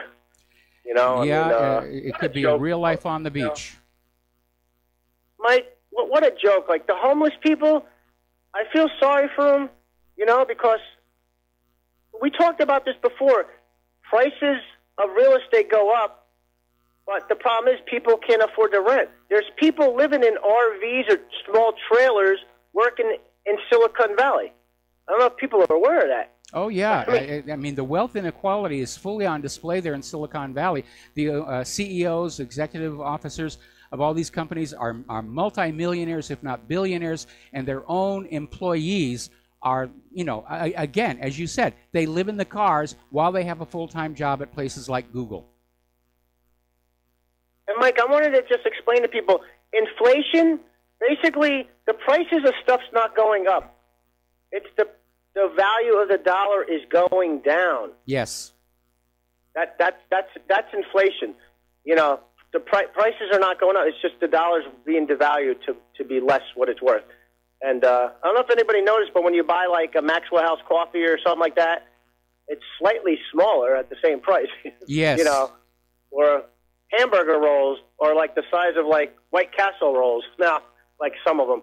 You know, well, even at McDonald's, the Big Mac hamburger, somebody set up a website. Apparently, it was a lifelong McDonald's worker, and he basically kept the boxes that were used to wrap the Big Mac sandwiches, and he basically showed them how they just were shrinking a little bit year after year after year. I mean, I remember when the Big Mac first came out, it was gigantic, and it wasn't all that expensive. And today it's this little tiny thing. And, you know, very expensive. Instead of where's the beef, where's the roll? Hey, Mike, eventually when you go buy a paper towel, roll of paper towels, there's going to be one sheet in there. Yeah, it's going to be like that. We've noticed lately we had to re-engineer our toilet paper holders in the bathroom because it was originally just the one that would stick a little cup into both ends of the roll. And now the rolls have been made slightly narrower, and you try and pull the paper and it falls off, so I had to put in one of those with the solid rod all the way through the middle. And Mike, I just want to say real quick, if we have a trade war with either Europe or China, we'll lose because we just don't have the manufacturing to compete against them, so a trade war would crush us. I mean, we would be, I mean, we're already being, like, boxed in, you know. I mean, I don't know how well, you know, I do know how these people will react in Washington. You know, but like trade war, we'll lose. You know, there's just no way now. You know, it's not the same country we used to be. Not by a long shot. Not by a long shot. And all right, thanks, Mike. Have all a right, good show. thanks an awful lot. We're going to let you go. And I mean, just look at our trade imbalance. It's gigantic. I used to think it was $1.5 billion a day flowing out of the country, but apparently it's actually a lot higher than that. We're going to take another phone call from Steve Elkins. Aloha. Welcome to the show. What's on your mind? Dustin's hit the nail right on the head. I would refer to that as kind of an inverse inflation, not because of the rising prices, but the falling dollar. He was very correct on that. Hey, you mentioned about the work visas and defending Obama's policies in the past, the Trump team now. And I had a caller last week that mentioned twice that he was forced out of his job for basically outsourcing his job to a foreign market that came in, and he had to train his predecessor who was taking his job, or if he did not and refused to do so, he wouldn't get his severance pay and leave. But and that's what a tactic that is, to strong arm you to train the guy who's going to replace you. But you know, here we're seeing these school shootings. If this was indeed a true one, I think it was a false flag. It looks all that way. But you know, we haven't heard in a long time the old term going postal, and I think we may see that happening again with you know, the higher ups in white collar who are being replaced for cheaper outsourced labor. I wouldn't be surprised. I think every man has his breaking point. I wouldn't be surprised if we start seeing some white collar people just flipping out and saying, you know, I'm going to come back to work and I'm going to take care of some of these people who've ruined my life, ruined my career, ruined my livelihood. We haven't seen that yet, but don't count it out. There have already been a few incidents, including one here in Hawaii a few years ago, where that happened. Again, they don't get reported. Nothing gets reported on the corporate media unless it serves somebody's political agenda. And otherwise, it's like the old Pravda and Izvestia during Soviet times. It's all fluffy news. It's all happy news. They don't report the bad stuff. I notice the media is still obsessed over Fergie's bad performance of the national anthem. Apparently was so bad, the NFL players stood up again. So that's what the media does. 4 disasters followed by a fashion show. Yeah. Hey, last question for you, and I wanted to ask this because I took over from Michael Herzog. I'm going to have to hold you over the commercial break. Steve, I'm going to have to hold you over the commercial break. Don't go away. I'll come right back to you.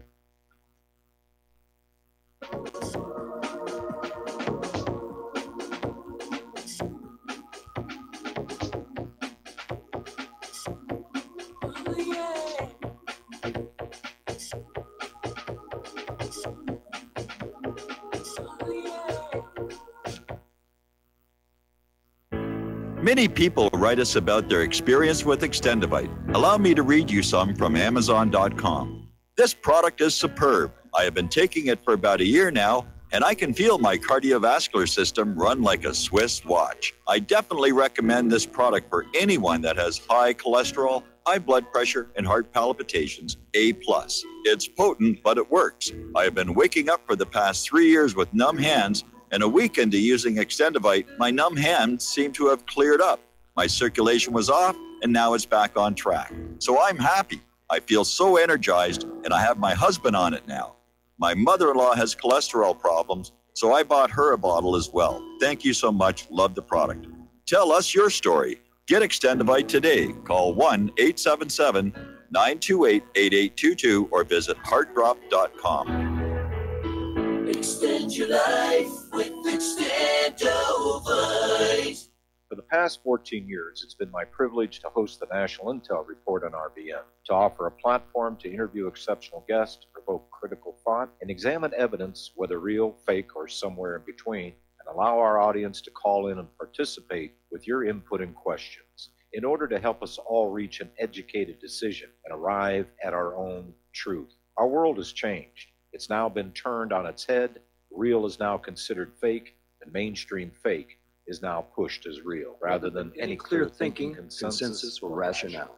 Those few remaining beacons of light, the ones still shining through the mainstream media lies, propaganda, and deception, are being viciously attacked at every level through attempts at censorship, threatening advertisers, jailing hosts, and even killing journalists brave enough to speak the truth to you. We are in a war for our very freedom and existence, and through these despicable acts, freedom haters, collectivists, and communitarians have shown that they will stop at nothing to blot out these last few beacons of light. Truth is becoming increasingly more difficult to unmask, just as the term unmasking itself is spoken by those usually anonymous sources. They promote their lies, wishing to mask the truths by ignoring it, vilifying it, or conspiratorializing it into a black hole abyss. Regrettably, RBN has reached the tipping point, and through internal audit and actuarial review, it has now been determined that the only life raft of survival to this network is to go the way of PBS, that being audience-supported. Like a cornered animal, the left with veracity is pulling out all the stops with every effort to effectively blacken our beacon forever. Help us, folks. Help yourselves. Don't let our light stop shining. Our motto has always been, because you can handle the truth. It's time to review your budget, folks. If you want the truth to keep flowing through RBN, go to republicbroadcasting.org and become a regular monthly donor of $30, $40, $50, or $100 or more a month and ensure you keep the truth flowing. We the people, in order to form a more perfect union, establish justice, ensure domestic tranquility, provide for the common defense, promote the general welfare, and secure the blessings of liberty. And aloha, America. Welcome back to the show here. We're still talking with Steve Elkins. And Steve, you had one more thing you wanted to share with us. Yeah, I covered kind of this topic a little bit today. I was Michael Herzog on his show today, covering for him. But a question I have, and I would just like to get your opinion on it, but question is, with these PSYOPs, these false flag operations where a team comes in and they're given a mission to kill, and even children or anybody, how in the heck do you think they accomplished that brainwashing to these guys to carry out these missions? I mean, we're talking MK Ultra? How are they possibly? Is this been reinstated, the MK Ultra program? Is there something going on that they're able to brainwash people to carry out these terrible things? Well, I'm just blown away that people could do this. Well, probably a lot of these operatives are former military, spec ops people, trained snipers. So they're used to killing people on command, and they've gotten over the remorse that people feel about it. It's just another job and just another designated target. But again, going back to that 1991 book, Behold a Pale Horse, the specific mention was made that there were very powerful drugs that could be given to these people that would make them more willing to kill. We know that's certainly true with the prescription antidepressants. Right.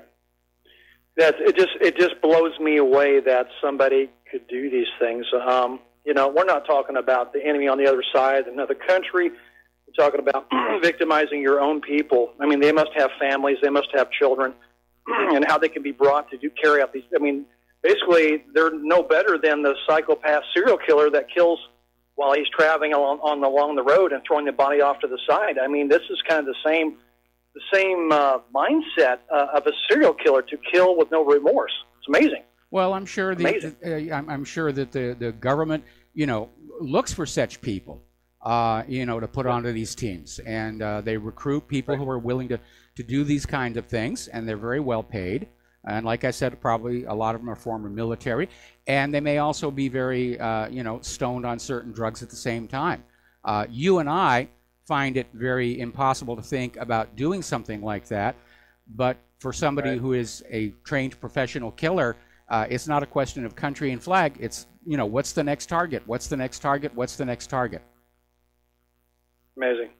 That's it, Mike. Hey, thanks. Appreciate it. All right, thanks an awful lot. We're going to start with Rick in North Carolina. And Rick, I may have to take you through the commercial break. What's on your mind? Hey, Mike. Just had I'm changing the subject a little bit. I've been watching YouTube a lot lately, and I'm seeing these guys doing these First Amendment audits on the police stations and military bases. I don't know if you were aware of it, but it appears to be a fairly good idea because they're streaming live, and it's kind of keeping the cops and stuff on the up and up, not being able to shoot them like sometimes they'll do. I don't know if you were aware of it or not, but it just looked like a good thing maybe to help kind of take things back a little bit. No, I wasn't aware of that. I do know that when you're in the military or the government, especially if you have a clearance, live streaming a video is going to get you in trouble. Well, actually, it seems to be helping them because they're able to stand their ground and not get arrested and put in jail for doing a First Amendment activity that's been, as far as our laws, that we're able to do that, go out and film the officers in action. Okay, well, certainly worth looking for. Okay. I'll send you a link if I know sometimes you say you don't like to open stuff up, and I don't blame you, but I'll send you something, recognize my name, then maybe you'll look at it. Okay, I'll take a look. All right, thanks, Mike. All right, thanks a lot for the phone call. We're going to let you go here. Now, over in Great Britain, apparently things are getting very tense regarding the Brexit. In fact, it's reaching a dangerous point. The negotiators are still negotiating the soft Brexit, and apparently the latest impasse is the so-called Brexit divorce bill. Now, none of this was actually in the Charter for the European Union. The article that says you can leave simply says you can leave. There's nothing in there about a divorce bill, but Brussels is taking the position that Great Britain needs to pay Brussels for permission to leave, which has got a lot of people very upset. And apparently Brussels keeps asking for more and more money, to the point where Julia Hartley Brewer basically went on a rant and told Brussels they can F off. So it's getting a little bit testy. Now, one of the pieces of propaganda that Brussels has been using to try and reverse Brexit was to describe people who voted for the Brexit as uneducated and ignorant, and really too stupid to be allowed into a voting booth. But apparently, some of Britain's best and brightest minds have banded together to form a new pro-Brexit group, specifically to counteract the propaganda that Brexit supporters are dim-witted. These are some very intelligent people, and they're making a very good case why Brexit is good for Great Britain.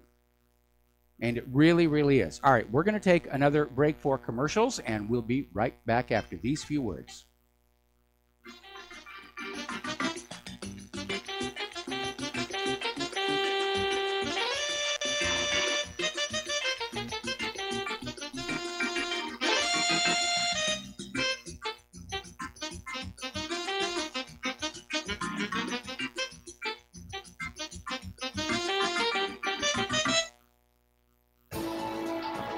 You are tuned in to the Republic Broadcasting Network. Visit our website by going to republicbroadcasting.org.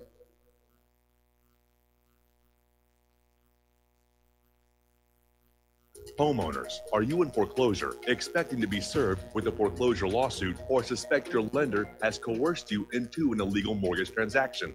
A huge number of mortgages made in the last 10 years have legal issues and are possibly defective. State laws and the U.S. Supreme Court have upheld that defective mortgage documents are grounds for foreclosure defense and for counterclaims in favor of the homeowner. If your mortgage has been sold or assigned since closing the loan, it may be defective, and you may be paying the wrong party, and the lender may not have standing or the right to foreclose or collect payments under the law. If you would like to know if your mortgage is legal or not, or know if you are paying the right party, we can help. Our initial consultations are free of charge. We are not attorneys. We are legal researchers and work closely with experienced lawyers who know how to help you find the evidence to help you keep your home. Call toll-free 1-855-2-KEEP-IT. That's 1-855-2-KEEP-IT today.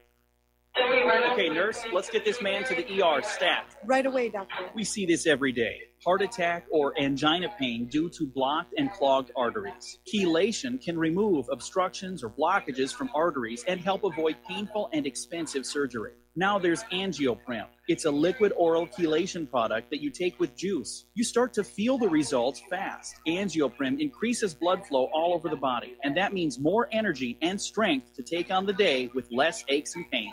60 years of research has gone into chelation, and Angioprim is the result. A safe and easy way to unblock your veins and arteries from buildup that slow circulation. Paging Dr. Jones. Please report to the emergency room right away. Log on now for a special radio offer from Angioprim. That's angioprim.com/radio. ANGIOPRIM. Angioprim.com/radio or call 877-882-7221. That's 877-882-7221. Without the right accessories, any guy can be off the mark. Whether you've invested thousands in your arsenal or you own a single trusted firearm, a visit to AROutfitting.com is in order. It's one of the finest online selections of tactical optics and AR parts and add-ons, like EOTech, quick target acquisition with no peripheral loss. Browse the full range of Nikon scopes and binoculars. AROutfitting.com can illuminate your world with Streamlight gun-mounted lights from keychain to large handhelds up to 1,100 lumens. Find some stability with Battenfield tactical bipods. AirOutfitting.com has CMMG gun parts, barrels, assemblies, handguards, part kits, and more, plus mag-full clips and magazines. I know I've got you excited, so take a breath. Head to AirOutfitting.com. The site's super easy to navigate and features a ton of technical info, including links to manuals. We also welcome vendor and manufacturer inquiries. Remember, if you don't see it, we can get it at AROutfitting.com.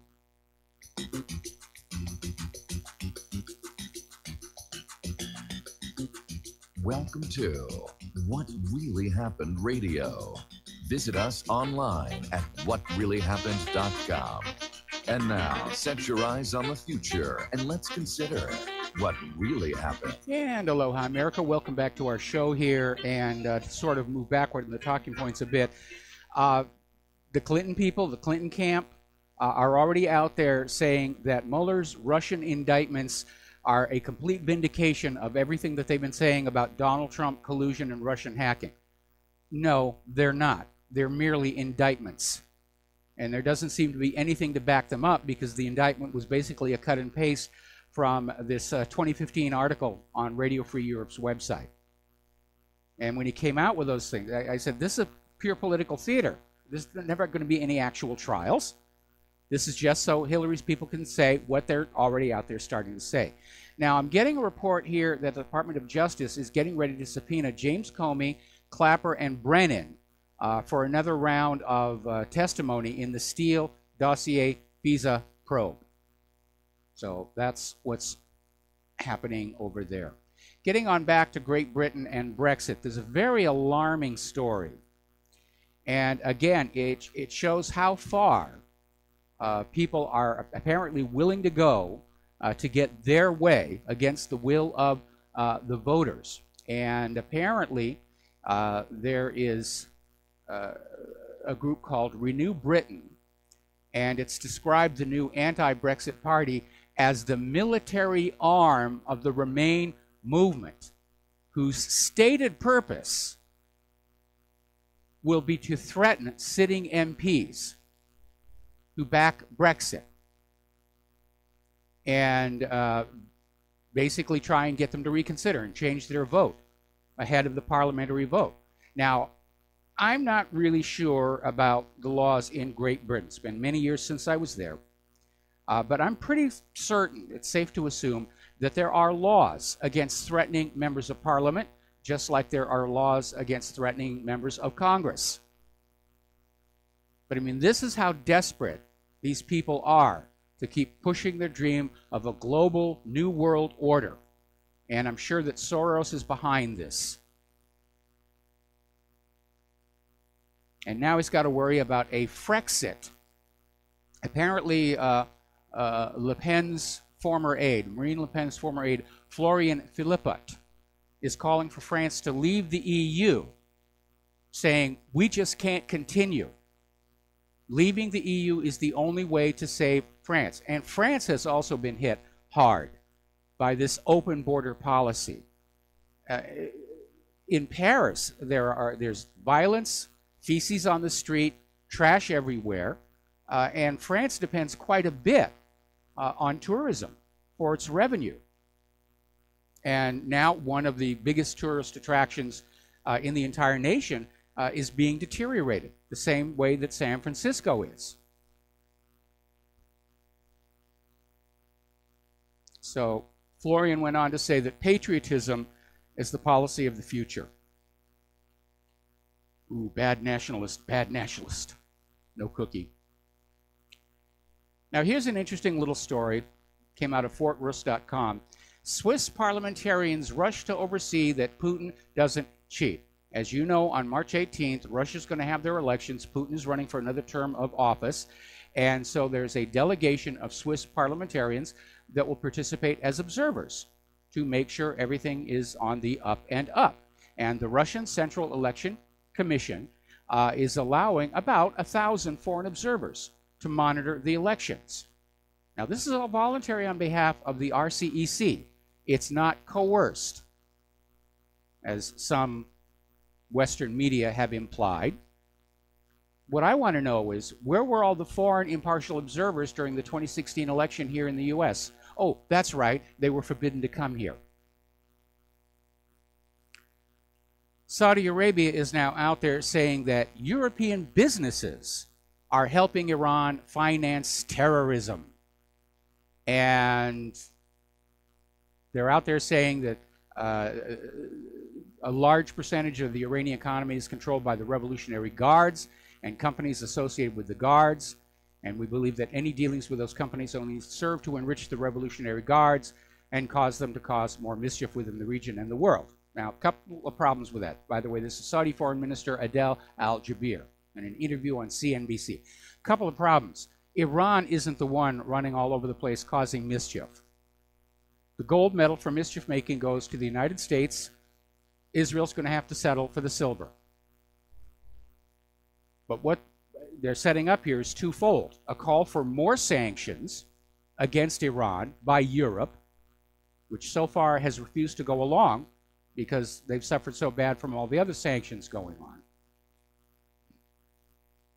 And of course, it's part of the propaganda run-up. Iran is bad, Iran is evil, Iran is bad. Iran has not initiated a war of conquest against another country in 200 years.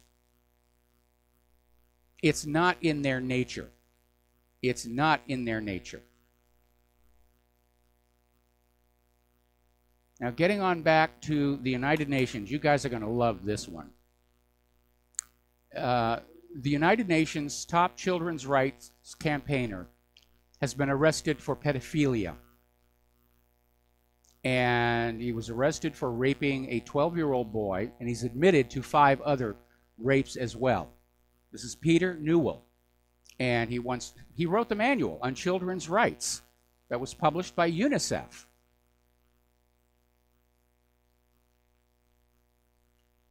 One of our callers was talking about losing our moral compass. Yeah.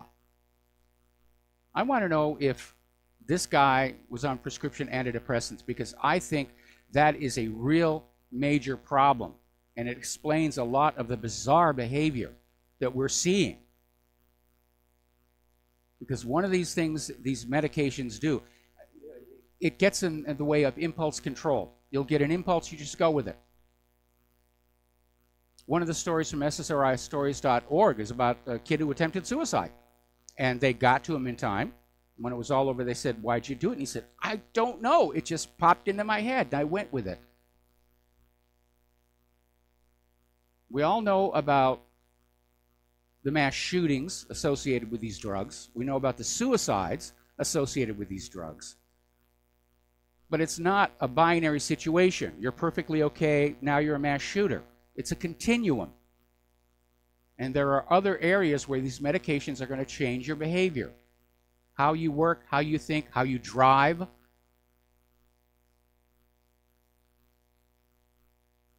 And of course, there's the issue that there's no moral guidance left in society. Both parents have to work. Kids are being raised by TV and social media. They're not getting any moral education. Religion is on the wane. And kids, everybody's looking at our political leaders and realizing they don't have a moral compass. And it works for them. They're rich. Why should I be a moral human being if being immoral is the way to fame and fortune? But I do have an issue with hurting children. Now, I used to live in Los Angeles. I'm an easygoing guy, whatever consenting adults want to do. 3 or 4 common household appliances. Fine, I don't care. Little children, some very primitive instincts kick in. Because it's not just the fact of the sex and the power. You're stealing their youth and innocence from them. And once you do that, they can't get it back. It's like when you find out the red elf at the North Pole doesn't really exist. You can't go back to believing. Now, Vladimir Putin has done something I absolutely agree with. First offender pedophiles are sentenced to life in prison. And hopefully that's going to deter some of this behavior out there. Because it's not just being in prison. Prison populations, they have a hierarchy. There's a social order based on the crime that you've committed. And child molesters are right at the very bottom. And they get abused a lot. So good for Vlad on that one. Now, over at Oxfam, which is supposed to be this charity helping the Haitians, it came out a short while ago that the staff down in Haiti were living in luxury accommodations and having some wild parties that included prostitutes. And apparently about 7,000 people have now canceled their regular donations to Oxfam. Yeah, of course. If you donate to a charity, you want the money to go to the charity. And a lot of charity, well, look at the Clinton Foundation, for example. And there was that big stink, I think it was about 3 years ago, where this company that ran 8 different cancer charities just kept the money for themselves. None of it was donated to cancer or cancer patients. If you want to help your community, go out and get directly involved. Don't just sit there, write a check, and think you've done all you can do. And prior to Claire taking on her choir, we would spend that night at the food distribution at the local church, actually making sure that the food we had bought got to those people. There were no shenanigans going on over there. We're going to take a phone call from James in Tokyo. Aloha. Welcome to the show. What's on your mind? Sorry about your car. I have to apologize. I didn't realize it was yours. Ah, okay.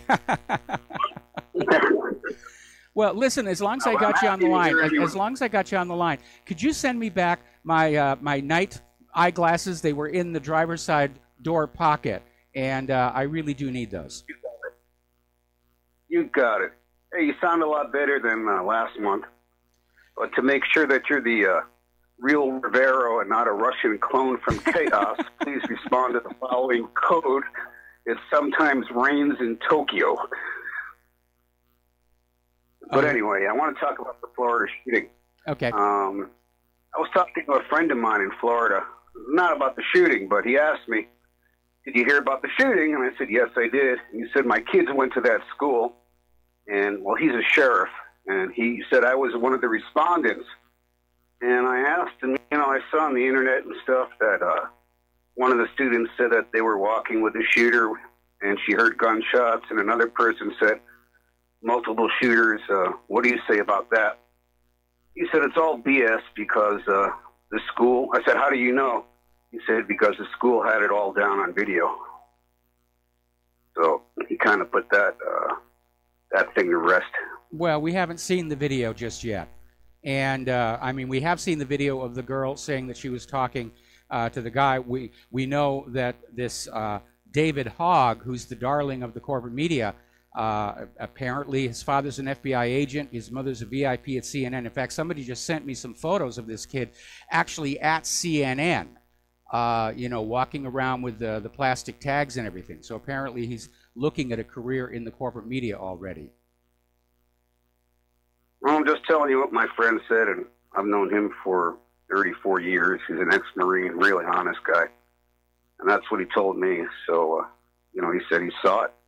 And I don't know why the media hasn't mentioned it, but I'm sure it'll come out. I guess they don't want to show everybody it because it's so terrible. It was actually so bad. My friend said, tomorrow I'm taking off and from work. I'm just going to go fishing. It was really bad to see.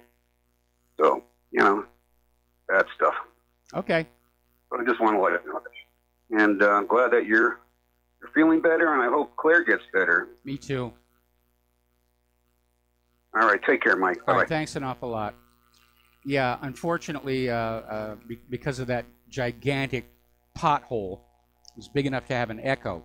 I didn't see it in time to swerve around it, and we hit it, and Claire, her back is messed up again, and she was just starting to get better. So we're back to square one, and I hope we're not going to have to do the laser spine surgery, but it just is taking a very, very long time to heal. All right, getting on back to the news, and the phone lines are open, 800-313-9443. It's February, as you already know, and down under in New Zealand, it's snowing. Now, they're still in their summer, and they have got this huge cold snap, and apparently some of New Zealand's ski fields are thinking about opening early this year. Human-caused global warming strikes again. Now, Delingpole is out there with another article. This is over at Breitbart.com.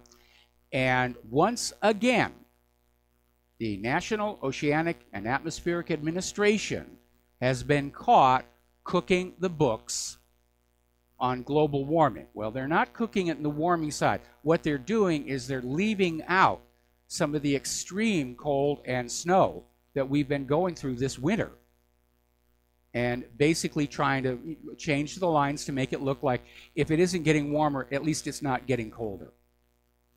Now, the fact that NOAA is doing this signals that global warming is still, in some manner, an official project to get us to pay carbon taxes and to let some global authority tell us how to live our lives. And there's another article that came on out that I think really shows what's going on. And this was over in Waking Times, and it says, why scientific peer review is a sham. And it talks about the fact that originally peer review was a means of validating scientific theory. You would do your experiment, you'd write your report, it would be sent to a publication, they would send it to a group of other scientists who would say, and say, check this out, look for mistakes in the numbers, and give us a review. And if all those other scientists came back and said this looks legit, then you were published. And that's the way you're supposed to check against bogus science. But unfortunately, over the last several years, that peer review process has become compromised. And the list of scientists that these papers are sent to are usually agenda-driven. For example, papers on global cooling are sent to scientists who are supporters of global warming. And as a result, the process has become corrupted. And this is why I think that everybody should know their own science. We should be teaching it in school so that we stop being forced to rely on some guy with a clipboard and a white laboratory coat to tell us what's going on. Because we know we get lied to a lot about global warming, about vaccines, and so forth. We're going to take a break here for commercials. We got a caller waiting on the line as soon as we return from these words from our sponsors.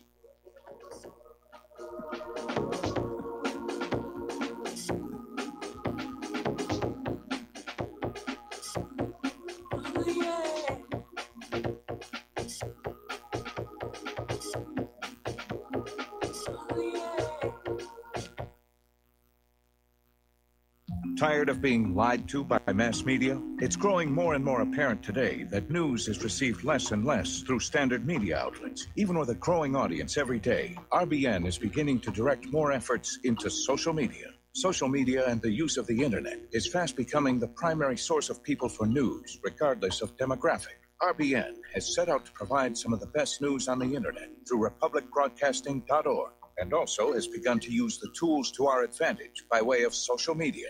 Republic Broadcasting is now operating a Facebook page to function as yet another avenue to have our collective voice reach new audiences across not only America, but across the globe as well. The Facebook page features not only news, but also an RBN player to listen to our broadcast.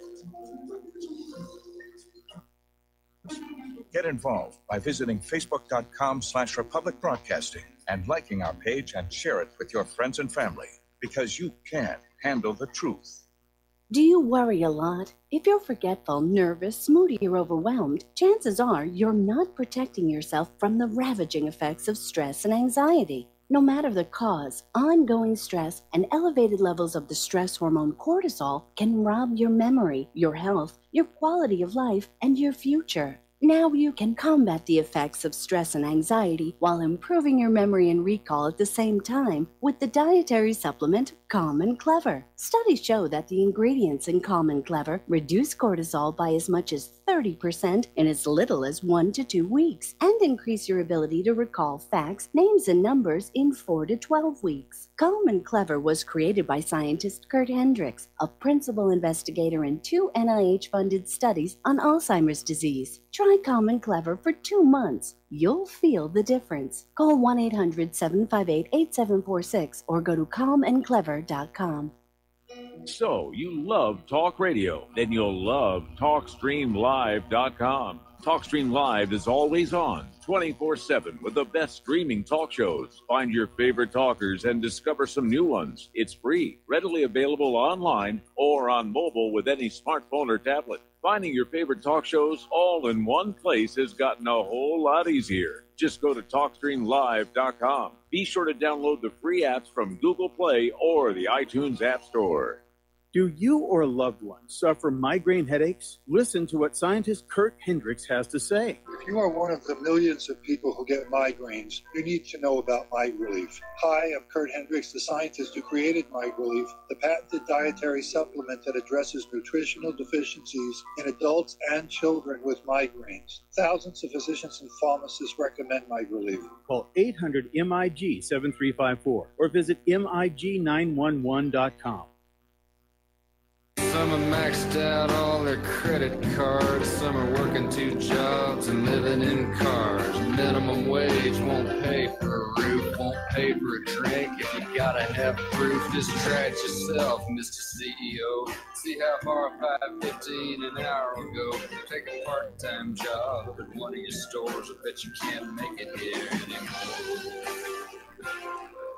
And aloha, America. Welcome back to our show, and we're going to go to the phones with Lenny in California. Aloha, Lenny. Welcome to the show. What's on your mind?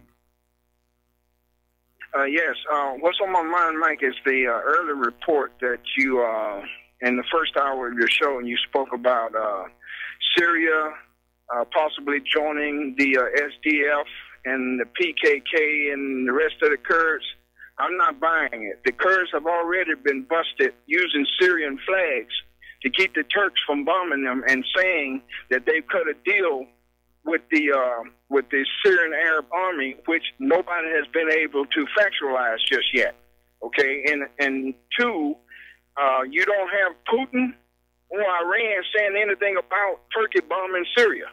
So that tells me this is another psychic warfare job, and they're trying. And the U.S. and Israel is behind it, and they're trying to get Turkey and Syria to fight one another. And well, they've already succeeded. They've already succeeded because Turkey is bombarding Syrian positions inside Syria. Now, nobody said that the SDK and anything had come on board. It was simply Syria's government forces made a deal with the Kurds to come on into Afrin and push Turkey back, at which point Turkey has started shooting. So the shooting is already underway. Yeah, the shooting may be underway, but what I'm saying is pay close attention to what Putin is, because Putin has been on the phone with Erdogan, and let's see what Putin says about it. But your point is well taken, but let's just see how it shakes out. And the second thing is, well, before we go to the second thing, before we go to the second thing here, I'm sure that Putin is trying to get Erdogan to back down because Putin understands this is a flashpoint that the U.S. is going to exploit to come on back into Syria, try and get Assad, possibly start shooting at more Russians. Well, yeah, definitely. But if I think Erdogan, he may be crazy, but he's not that crazy. He don't want to have to deal with Putin a second time. So, okay, so if we can go to the second thing about the guy who wrote the child protection laws over at the UNICEF or whatever, I'm not buying that it's psychotropic drugs. Some people are some men are into women, some men are into men. I just read an article where, some people just busted the gardener for, having sex with their dog, the landscaping guy for having sex with their dog. But like you, I draw the line on children, okay? And I say to Vladimir Putin, cast them down with the rest of the sodomite. In fact, cast them so deep that they will never be able to see doors or windows again. And I don't care if they incarnate in their next life on the same level with the rest of the sodomites, where they can just eat each other alive, however they do it. But the thing is that that there's no excuse for that. There's no to ruin a young soul like that. There's just no excuse for it. I absolutely agree. But I still think it's legitimate to ask in all of these cases of this bizarre behavior if, in fact, prescription antidepressants represent a contributing factor. Anyway, Lenny, we got to let you go. Got to do station ID, and we'll be back with another phone call after these few words.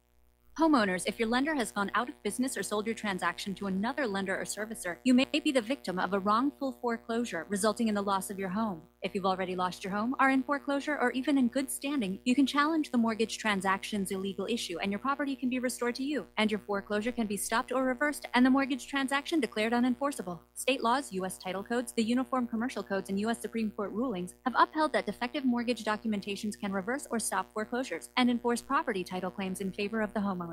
We are having successes in stopping the process of foreclosure, the enforcement of the foreclosure judgments, the sale of property, and evictions after the sale. We are not attorneys, and we don't give legal advice. We are a professional team of legal researchers, providing forensic mortgage audits and expert witnesses. We have the knowledge to produce the evidence and enforce laws regarding your legal issues. We've been in business for 12 years without a complaint. Consultations are free, and we provide a free title search to confirm if your mortgage has legal defects. Please call 855-253-3748. 855, the number 2, keep it today.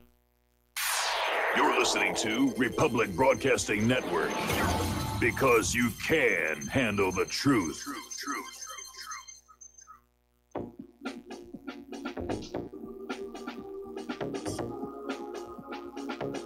What really happened with your host, Mike Rivero, because World War III is a really bad idea. Here is your host, Michael Rivero. And aloha, America. Welcome back to our show, hour number 3, and the phone lines are open, 800-313-9443. We're going to take a phone call now from Jeff in Georgia. Jeff, aloha. Welcome to the show. What's on your mind? Michael, good to talk to you. 3 quick points, if I could. One, a caller just called in about Parkland or Florida, about that mass shooting. It didn't happen. Michael, to me, that is Jewish psyops at its optimum. All of these shootings happen. There, Las Vegas, Sandy Hook, they all happen, Michael. And they're trying to tag you and the listeners with lunacy. 2, fiat system, fiat money. Money doesn't have to be backed by anything. You just have to control the quantity. The greatest monetary systems that I know of was early Pennsylvania. They printed money. They controlled the quantity. England, for 700 years, 500, 600, 700 years, had the tally stick. It was based on a piece of wood that the king controlled the quantity of money. 3, tariffs. Tariffs are good. We have to employ African Americans, Hispanic, white. The only way we're going to build this economy where we are self-sustaining is we make our own products. Okay, we have 12 million people in manufacturing. China has 100 million. We have to grow manufacturing. We have to grow other sectors, and we have to put these teenagers, young people to work. America first means all of our people first. And by the way, a lot of this goods that we are importing, we would consider that slave labor. That was my points, Michael. Thank you for listening. Okay, well, I want to respond to your last one. I agree in theory with what you say. The problem is we've run out of resources. And there's a story I used to tell about this guy who inherits a farm. And he likes to stand out in front, and I'm a farmer, but he doesn't know how to farm. And so the bills are coming on in, and so one day he just decides, well, I'm not really using the tractor. I'm going to sell that. And so he takes the tractor over to the farm equipment dealer, and he sells the tractor, and he pays his bills. And he's standing around there on his farm looking proud with his ownership. Then next it's going to be the harvester, and then he sells the combine, and then he sells the topsoil of the farm off. And he's still standing around thinking everything is fine, but it isn't, because the farm is no longer a farm. It's just an empty husk, and he does not have the means to turn it back into a farm. And that is the situation the United States currently is in. Because we'd love to see our infrastructure repaired. We would like to see our factories rebuilt. We'd like to have jobs for all these Americans who've been out of work for months and years. But right now, the entire economy is focused on leading us into a world war. And unfortunately, our political leadership, they're like that guy who inherited the farm. They don't really know what they're doing. All they know how to do is, let's do what works for right now, and we're not going to think about the long term. Michael, once we overthrow, non-violently of course, the banking system, the power will come back to the people, and everything will change. These same people that control banking control our defense. They control our foreign policy. They control our culture. Everything will change. They are coming after RBN with all of these psyops. I'm sure that guy that called in 2 or 3 calls ago that says he was sure that that was a fake shoot. That was a real shooting. Real young people died in that. There's a lot of pain down there. Yes. You can't trivialize that stuff. Once we overthrow that banking system, everything will change. You'll be on the radio in 2 years. If we overthrew that tomorrow, we wouldn't be talking about Russia or the Middle East. We'd be talking about foreign policy would be what's happening in the Caribbean, what's happening in Mexico. I don't care about that other part of the world. The only reason that we talk about the Middle East is because we look at the world through a Jewish cartel prism. And they will use WASP today, and when they're gone, they'll use African Americans tomorrow. They'll use Hispanics the next day. They will control. They used the French 200 years ago when they funded Napoleon at Waterloo. They'll never stop until we overthrow that, and then everything will change. But it is natural for any sovereign country to employ its own people, to build its own items. I mean, we see massive, hey, God bless the Indians, the South Asian Indians, but they own all these gas stations. It's like, my God, if the African Americans own them, wouldn't that be great, for all of us? It goes right on down the line. We have let them control all the sectors that make up our country, and that has to stop. But the monetary system, it can be based on fiat. When our monetary system was based on gold in the 1930s, we still had 25% unemployment. Okay? And if it's based on a commodity, that commodity will be manipulated by the same manipulators that run the system now. They're coming after us because we're looking for a voice that we can get at their jugular vein, non-violently, of course. We're going to overthrow them because we're a sovereign country. Trump said America first, and I want to make him live up to that. I don't trust the man, but I'm going to make him live up to what he said he was supposed to be doing when he got in here. He's supposed to be making peace. He's supposed to be looking out for our country first, and that's the natural state of any country, unless they redefine what a country is. A country is sovereign if it's not anything, and it's not run by 1% if it calls itself a republic. It has to be run by all the people. I've never gotten over being a WASP on what my forefathers unknowingly done to the native Indians. We wiped them out. We took everything they had. Okay, well, let me cut in here. Let me cut in here a little bit and respond to some of what you said. First of all, in terms of people calling into the show and saying there are no dead bodies at Parkland, or trust me, there's security camera video that shows that it was just the single lone shooter and everything like that. We're seeing a replay of what we saw right after the Mandalay Bay shooting, where there was a lot of junk being dumped on to the independent media just to try and keep the issue confused. To try and delay the formation of a common public consensus. So it's basically a replay of that. But at this point, I think everybody agrees it was a false flag, and the fine details don't really matter anymore. Now, obviously, I agree with you about getting rid of private central banking. Unfortunately, while the private central bankers have all this money, they have all the politicians. And that's why I keep saying we're going to have to wait for this whole system to come crashing down and stand up and start a new country with a lot of your good suggestions. And we're going to have to just write it right into the Constitution. There will be no private central bankings because these families that own these banks have been playing this scam on the world for 300 years. And they are the richest families on earth, all on the backs of other workers. And it really, enough is really enough. And of course, bankers, if they're not making enough money, they love to start wars because wars are the bankers' richest harvest of debt. And debt is what they want to control and use to control everything else. Okay? Okay. All right, thanks. I'm just for, reform.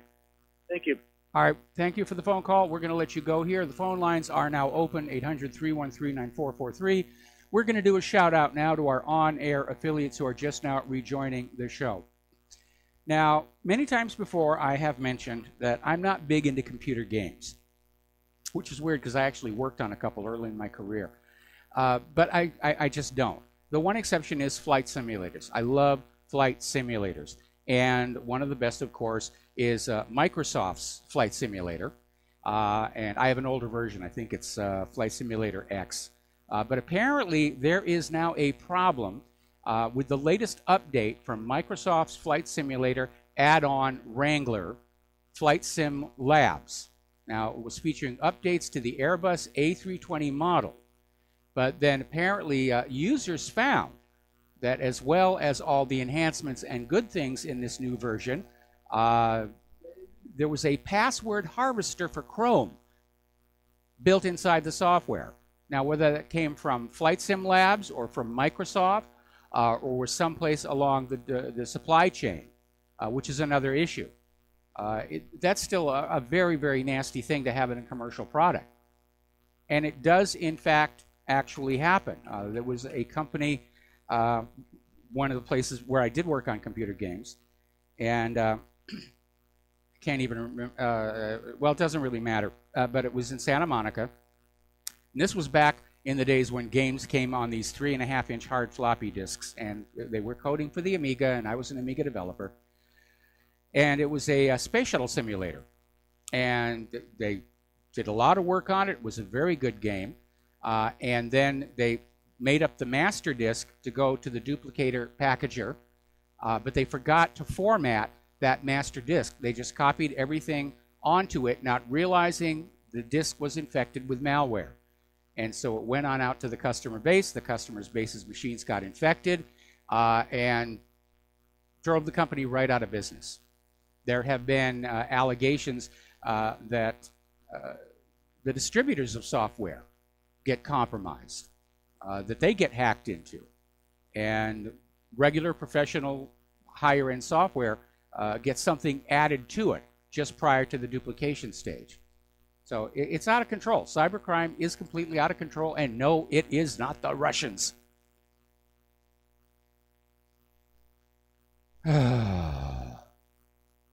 Okay.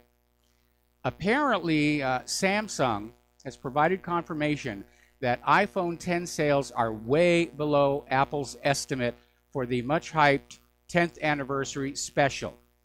And the miscalculation could end up benefiting Android owners. Now, first of all, this is a $1,000 phone. That facial reading security system has got some major, major problems. And again, $1,000 really is, unfortunately, too much for a phone. It really is. And apparently, news of public demand for the $1,000 phone is falling far short of expectations. And apparently, it really showed up over the Christmas holidays, where Bloomberg reported that what was supposed to be an initial order of 50 million units had been reduced to 30 million. But Apple may have downgraded demand estimates even further. And the Nikkei now confirms that Samsung, Apple's panel supplier, is cutting production in response to Apple's lower expectations. They made it too expensive. In this economy, you can't do that. Apple's business model, in fact, the business model for the entire computer and software industry is new everything every 5 years. Money, money, money, money, money, money, money, money, money. And in a healthy economy where people have got disposable income, yeah, they can treat themselves to the newest and latest, greatest version of their cell phone, even though the old one is working just fine. That model doesn't work in this day and age. Planned obsolescence is a dead concept, which is why Microsoft, at least, is trying to get everybody into subscription-based computing services. So the money will continue to flow on in. Now, don't get me wrong, I like my iPhone 7. I also liked my iPhone 5. And the But the only reason I upgraded was Claire destroyed her phone by accident. And when we went on in to the AT&T store and said, we need a replacement, they basically said a deal. You can have these for all this. And our phone bill actually went down, and we got 2 free iPads with that, so I can't complain about that. Now, article out of Investment Watch blog. Apparently, fast food robots are appearing in restaurants in larger numbers. And apparently what they do is they have this huge machine that is back where the human beings used to be. And you will type in your order, and you will pay by plastic. And apparently the entire kitchen is now automated. I'm sure there's somebody back there who's shoving buns and meat and sauce into the various hoppers, and it makes up your meal and it delivers it out to you. And I will not do business with a place like that. And partly it's health. I don't eat fast food restaurants anyway. But mostly it's because nobody is realizing that this rush to automation is putting more strain on our economy. Every job lost to automation is another person unable to pay their bills, unable to take care of their family. We could actually see a return of sabotage. And that actually originated from in France back in, I think, the 1800s. They wanted to automate a textile factory. And the workers were so upset over it that they threw their shoes into the gears to break the machine. Hence, sabotage. Story out here. Experts are predicting that 1 out of every 5 jobs will be lost to robots in the next decade. Do they not understand that this is a bad direction? Carried to its ultimate, we're talking about shopping malls staffed by robots, featuring goods made by robots, and they're all standing around doing nothing. There are no customers coming in because nobody has a job and nobody has the money to buy the products. The whole system will grind to a halt. Now, I'm not anti-technology here, but I am trying to be pragmatic about this, that we should actually have laws protecting human jobs.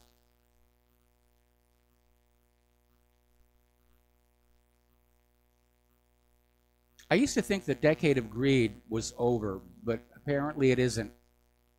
And the wealth inequality has just reached this extreme in this country.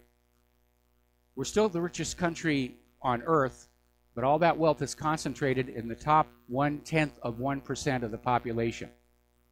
People who can buy an entire island out here in Hawaii, while we have 8,000 homeless people on this rock. That shouldn't be working. Now then, Apple has finally released a fix for the devastating text bomb bug. So you might want to run the update on your iPhone. And apparently the bug was uncovered last week, and it crashes apps that display a letter from the South Indian language Telugu. And typing or receiving a message that contains that letter causes messaging apps such as WhatsApp and Gmail to crash. If the symbol appears in a notification, handsets can get stuck in a boot loop, endlessly restarting without booting up. I wonder how they goofed that one up. But the fix is out there for your iPhone, so just hit that update button and get that taken care of. Now, as you know, there are a lot of white hat security researchers, and that's what they consider themselves to be. Companies that will basically look for problems in software, and they will publish reports on them. And you would think in a common sense society that you would have the computer and software companies rushing to fix the problems. I mean, most of these companies have pretty much fired off their quality assurance staff, and they wait for the users to complain before they fix something. And then you have tech news sites like CSO and Ars Technica that are out there putting out these reports to the public.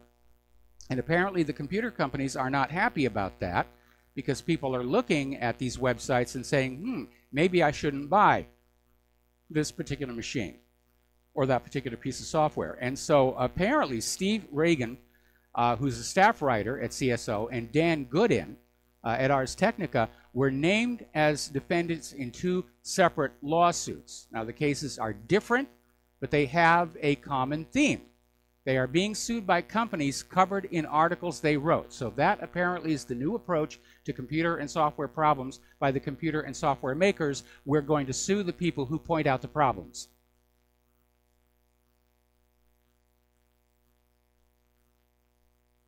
I don't think that's going to be a productive way of going. But again, computers and software are indemnified against civil lawsuits. You can't sue them. Same with vaccines. And now, apparently, according to the story we had just yesterday, they're expanding that to other major corporations. They're making it more difficult for ordinary people to sue corporations who put out crappy products. We're going to take a break for commercials. We'll be right back.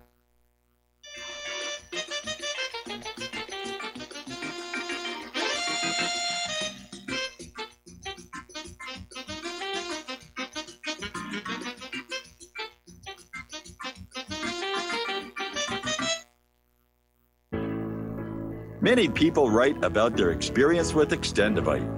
Allow me to read you a few from Amazon.com. My wife and I both use Extendivite and are very pleased with the results. It has helped to stabilize our blood pressure and to make both of us feel healthier. Good product and good buy. So far, so good. I've been taking Extendivite 3 times a day, only a short while now, but already I've noticed the circulation in my hands and feet improving. They tingle. I like the idea of taking something herbal rather than pills. I take Extendivite 3 times a day, every day. I think this supplement has helped with my increased fitness regime and to lower my blood pressure. Tell us your story. Get Extendivite today. Call 1-877-928-8822 or visit heartdrop.com. Extend your life with Extendivite. Folks, we're living in a world the likes of which we've never perceived any clearer than we do now. The plan for global governance has been in the works for generations and would have likely been achieved by now, but for the fact that the globalists left open their Achilles heel. With all their tools, Federal Reserve System, fiat currency, no child left behind, and then Common Core education introduced to our schools to dumb us down, vaccines, pharmaceuticals to lobotomize us, GMO foods, insertion of compromised or bought and paid for politicians, judges, mainstream media propaganda, all pieced together like a puzzle designed to ultimately bring the world under submission. But with all their strategy, they forgot one thing: knowledge. And knowledge is power. With knowledge, their bombardment is nullified. Folks, with that, as brilliant and knowledgeable as you become, among the wisest audience of any radio audience in the world, and you are, I want you to take a moment to reflect and ask yourself, how much of that knowledge did I obtain from Republic Broadcasting Network? How high has my consciousness been raised since I've been a listener? How fast am I now able to discriminate truth from fake news by being a Republic Broadcasting listener? How clear am I now able to see the world since I've been listening to RBN? Ask yourselves those questions, folks. Then ask yourself, what is that knowledge worth to me? Like my morning coffee, how would I survive without it? A voice of truth in a sea of lies. Do we not all need to make sure it survives? Like public broadcasting, we are now finding we can only survive with listener support. Censorship, advertisers being attacked, truth itself being attacked. It's the only way through this. We at Republic Broadcasting humbly ask you to become a supporter. Look at your budget and make a determination of what Republic Broadcasting is worth to you and what you can afford on a monthly basis. Go to republicbroadcasting.org and pledge $20, $30, $40, $50, if possible, $100 a month or more if it's affordable. Click the donate button and become a regular monthly donor. Assure both us and yourself that Republic Broadcasting truth will continue to flow like that morning coffee. The network thanks you. What this country is coming to, I sure would like to know. If they don't do something by and by, the rich will live and the poor will die. Doggone, I mean the panic is on. And aloha, America. Welcome back to our show here. And a member just posted a story to What Really Happened, called Trump Going After Obama After Department of Justice Hands Down Indictments That Tell Everything. Unfortunately, when I click the link, the website is showing a database error. And let's see, what did we go? Oh, I found it in another source here. Yeah, apparently Trump is taking on Obama for not taking action against the Russian election interference. That's where Mueller really messed up, because his indictments against these 13 Russian nationals puts the responsibility for their being in this country and engaging in this fraud right in the middle of Obama's administration. And supposedly Obama knew what was going on and did nothing about it whatsoever. Getting on back to computer news here. This is a major Bex alert, and to nobody's surprise, it's coming out of the Washington Compost. North Korea poised to launch large-scale cyber attacks, says new report. You know, more North Korea bashing. North Korea is quietly expanding both the scope and sophistication of its cyber weaponry, laying the groundwork for more devastating attacks. And then they go on back saying that Kim Jong-un's cyber warriors have been accused of causing huge disruption in recent years, including the massive hack on Sony Pictures in 2014 and last year's WannaCry ransomware. Now, first of all, the Sony hack was later admitted to being an internal leak, and nobody knows where WannaCry came from. This is just more gratuitous propaganda leading to military action in North Korea. I think it was Senator Hiram Johnson who said the first casualty in war is always the truth.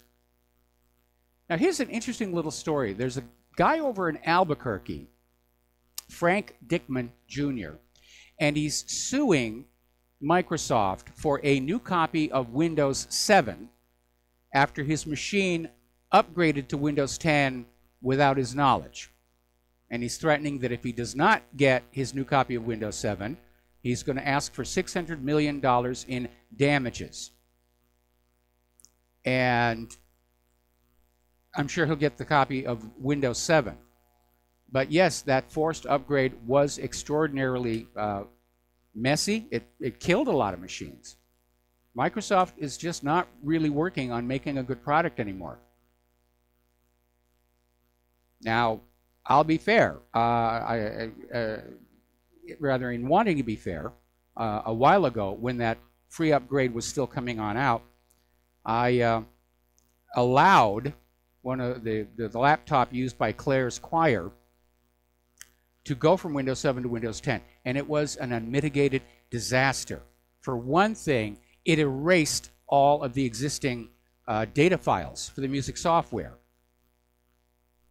And I don't mean just put them in the trash bin where I can recover them. I mean, they were just gone. And Windows 10 is just a pain to use. Now, I do have a newer Windows 10 machine, which I'm going to be putting into service here in the studio. And because it's only going to do one thing, I'm not going to have to deal with the interface. But it's so difficult to use. That little panel of tiles with all the flashing ads, I wish I could figure out how to turn that off. I don't even know what they call it.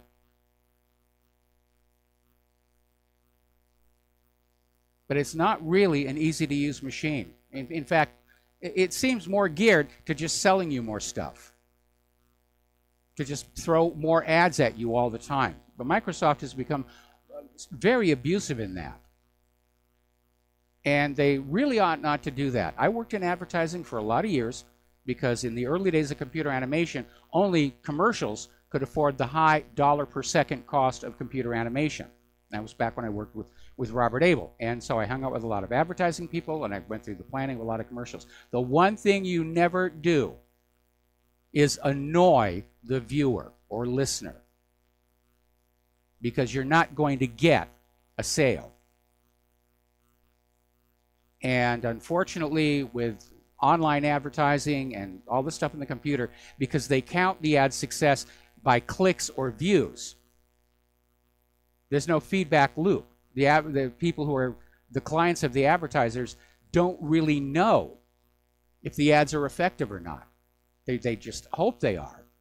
And unfortunately, I guess in these hard economic times, they're just getting more and more aggressive. We're getting all these annoying telemarketers, and we're on all the do not call lists, and they're just ignoring it. It's all about grinding as much money out of the population before it all comes apart. Okay, now we're coming up here on another commercial break. We've got about a half hour to go here. The phone lines are open, 800-313-9443. And when we come on back, we've got some science and health news that we're going to be talking about, along with a very bizarre story involving the terracotta warriors.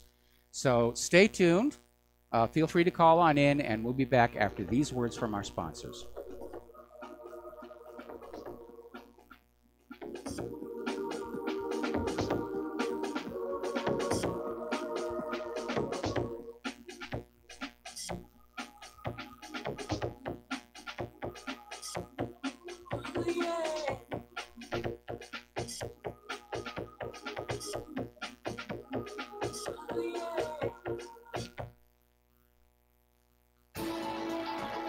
You are tuned in to the Republic Broadcasting Network.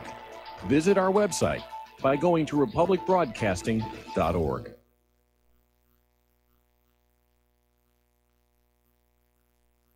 I'm getting older and noticing that my body just doesn't work as well as it used to. So I like to keep fit as possible by hitting the gym a few times a week. Recently, I started having a nagging bicep pain, and it got so bad I couldn't even lift the weights. When I was complaining about it to a friend, he told me about Angioprim. He said chelation helps remove toxins, heavy metals, and cholesterol in veins and arteries that may cause blockages. You know, after just 1 week of taking Angioprim, the pain was gone, and now I'm back in the gym full strength. Scientific research proves the active ingredient in Angioprim has superior oral chelation action that helps promote cardiovascular health. So to learn more, go to angioprim.com. That's ANGIOPRIM.com, or talk to a trained consultant. Call Angioprim toll-free at 877-882-7221. You'll feel better with more energy. Call 877-882-7221, or go to the website angioprim.com. Ladies and gentlemen, J.R. Moore here. As most of you know, my regular listeners, I offer energy cleaners for sale at my website. If you don't have a clue what I'm talking about, go to my website, thelibertyman.com. Educate yourself about these marvelous healing devices. We focus on pain mitigation and getting a great night's sleep. Arthritis pain, joint pain, back pain, doesn't matter. Keep in mind, I offer from me to you personally a 30-day money-back guarantee. That's what I do. Energy cleaners, $285, shipping included to American zip codes. You can educate yourself all about the energy cleaner right there at my website. The patent application, the wonderful testimonials. Be sure and check out the factory-made fitted mattress pads to go with the energy cleaner. Now, I offer from me to you personally a 30-day money-back guarantee. That's what I do. I have a toll-free order line, or you can order it right at my website at thelibertyman.com. That toll-free order line is 800-592-9543. I say again, 800-592-9543. Thank you.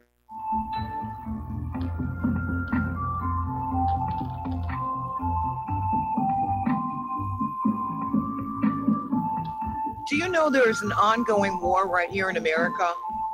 Are you aware that U.S. citizens have been classified as enemies of the state since 1933?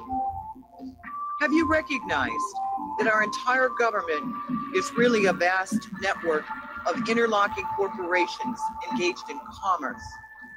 Look up Title 28, Section 3002. Tune in to In Defense of Humanity on Saturday nights at 7 p.m. Central Time. Find out what's really going on and learn how to protect yourself and your family as flesh and blood men and women living in a corporate reality.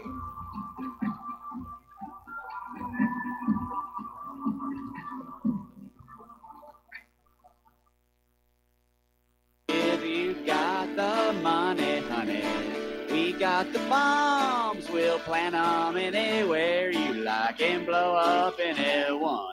Whip this world into a frenzy, killing babies, dads, and moms. If you got the money, honey, we got the bomb. If you got the money, well, we won't say we did. The towers in New And aloha, America. Welcome back to our show here. And before I answer the phone calls that have come on in here, I have to comment again on corporate media. I have Fox News running here in the studio. The sound is turned off, but the captioning is turned on so I can get the gist of what's going on. And two stories that they were running during the commercial break. The first one is apparently another woman has come forward to claim that Donald Trump sexually harassed her by kissing her for 2 minutes in the lobby of Trump Tower. And Trump has come on back and said, first of all, he's not stupid enough to do something like that in a lobby with all those security cameras. And then he reminded everybody about that one woman who accused him, who had her mortgage paid off by a Clinton backer. But the second story is the one that's very concerning. They're trying to magnify the effect of these 13 Russians who, it is claimed, stole the election from Hillary Clinton by saying that they were running all kinds of bots, and they make a specific mention of saying they're pushing conspiracy theories.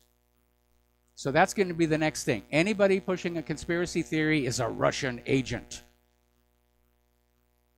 So that's what's coming on down the line. All right, let's take some phone calls. Don in the Philippines, aloha. Welcome to the show. What's on your mind? Oh, Mike, yes, at the beginning of your show, you were talking about the fact that it looks like America wants to go to Russia. It's insane.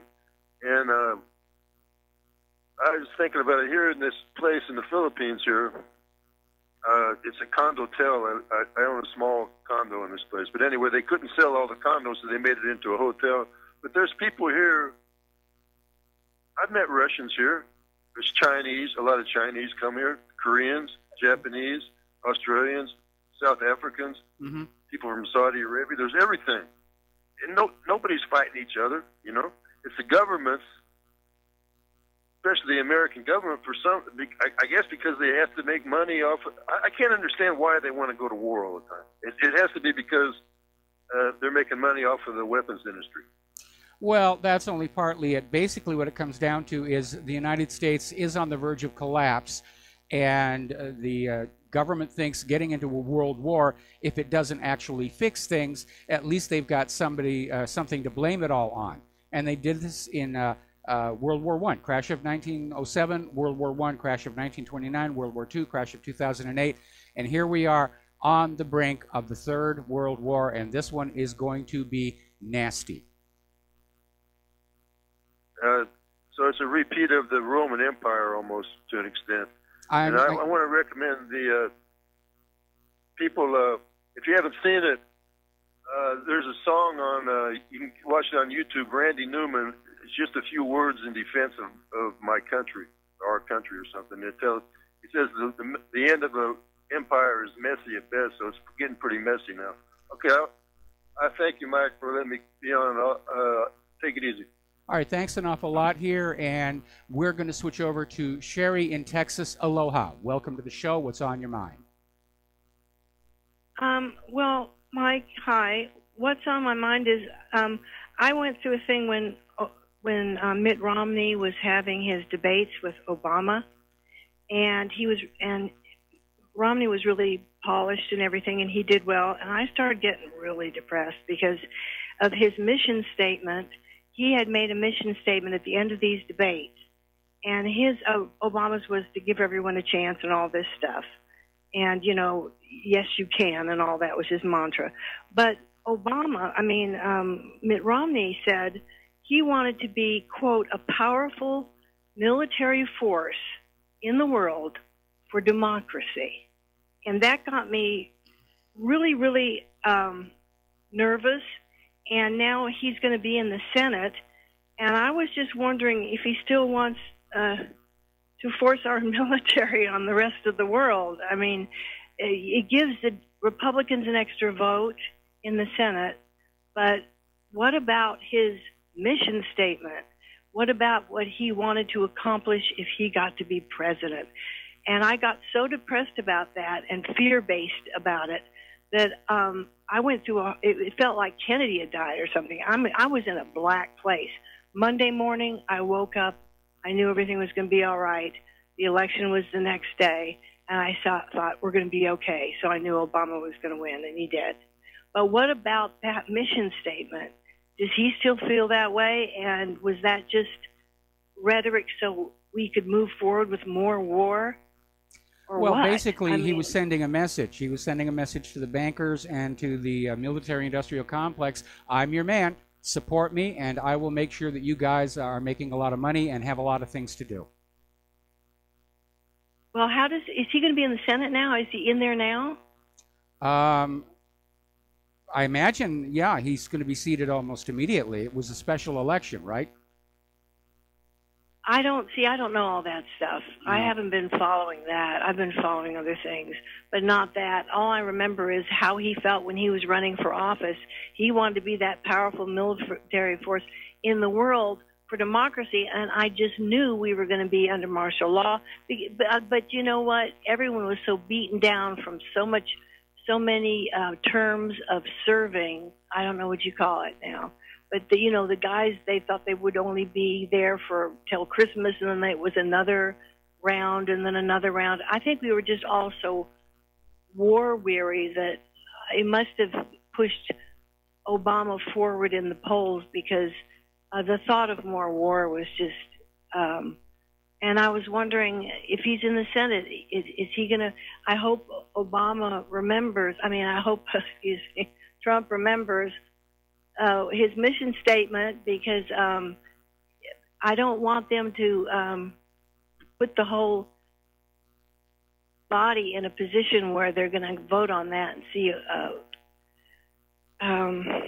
and see Romney lapse back into that rhetoric. I just couldn't stand it, because he was so determined to have war. Well, apparently we're on the path to war. Everybody's gotten together, our Congress, the bankers, the military-industrial complex. They've already decided. We're going to go to war. We don't care how many million people we kill. But right now, war is our best option to get out of this mess that we've created. Yeah. Well, I think Trump must have been pressured somehow to get him in. I can't imagine he'd want someone for war in there. I just can't imagine that. That's all. Well, it wasn't. It wasn't up to Trump. It was up to the voters that Romney became a senator. But I think he's angling to run in 2020. Oh no. Well, it'll be interesting to see what his mission statement or purpose for running is then. I hope it's not the same thing it was. That's all. I hope not either. But at this point, Trump is going to be a single-term president. And so there are probably a lot of Republicans out there saying they're going to throw the hat in the ring for 2020. My concern is that Hillary is starting to sound like she's going to take another try at it. Oh, I can't imagine that, but we'll see. We'll see what happens. Time will solve that mystery. Well, thank you. Thank you. I don't feel as nervous as I did before when he was going to run. So maybe that's good. But boy, I was in a dark place. And then when, Monday morning I woke up, it's like, oh my gosh, we're going to be okay. Because even though Obama, they always teased him about this shot across the bow, and they said he's not being forceful enough, and I thought, good, because we need a break. Not that there wasn't war still going, but it wasn't going the direction it was going in under the Bushes and everything. And I thought we need a break, and we got one enough to wake up. And now I'm hoping people remember what he said back then, because they're going to have to think, do I want this? And does he still want to do that? And that's what I wanted to get across. Well, if he runs in 2020, then I expect his mission statement will be exactly the same. I would think. Because he wants to send that message to the bankers and the war machine, I am on your side. I can't think it's going to go over very well the second time around. So I think it depends on how good his vote riggers are. Because that's what our elections have become, a contest between election riggers. And whoever's got the best election riggers gets to win. 2016 was the exception to that rule. Hillary had all the best riggers on her side, but the American people were so disgusted with her that they just overwhelmed the election fraud and put Trump into the White House. And the deep state's been going ballistic ever since. Yeah. Well, we have some time. I mean, we still have some time between now and then, so to pull everyone together and keep, like you say at the end of every show, spread that word, and that's the best we can do. Well, at this point, I'm more concerned about the impending World War III, which I think it has to start this year. And if it does go nuclear and we lose, then we don't have to worry about the elections in 2020. I don't think it's going to go nuclear.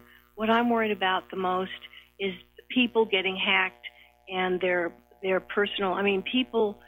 I have a friend that she never got hacked. She never had any problem, and now she has. And it's like, gosh, if you're getting hacked, everyone's getting hacked. And it was. Oh yeah, it's out of control. Cybercrime is just completely out of control. And for all we know, all of these ransomwares and everything coming out of the NSA, because they don't seem to be doing much of anything else. They're not finding terrorists. They're not finding criminals. They're just stealing all of our data, and they're developing these hacker tools. And now they've gone wild. But again, getting on back to this idea about nuclear war, I mean, the reality is, I don't think the United States can win a conventional war against Russia and China. And on the day when they realize that, yes, it will go nuclear. It may even happen sooner than that. We ended World War II with nuclear weapons. We might start World War III with nuclear weapons. Remember, a couple of weeks ago, there was this report coming on out about how insiders in Washington, D.C. were concerned because there was actually talk of just hauling off an unprovoked first strike nuclear attack on Russia and getting it over with. Paul Craig Roberts reported that. China will step in then. I mean, Russia and China together, I don't think we're that stupid. Maybe we are.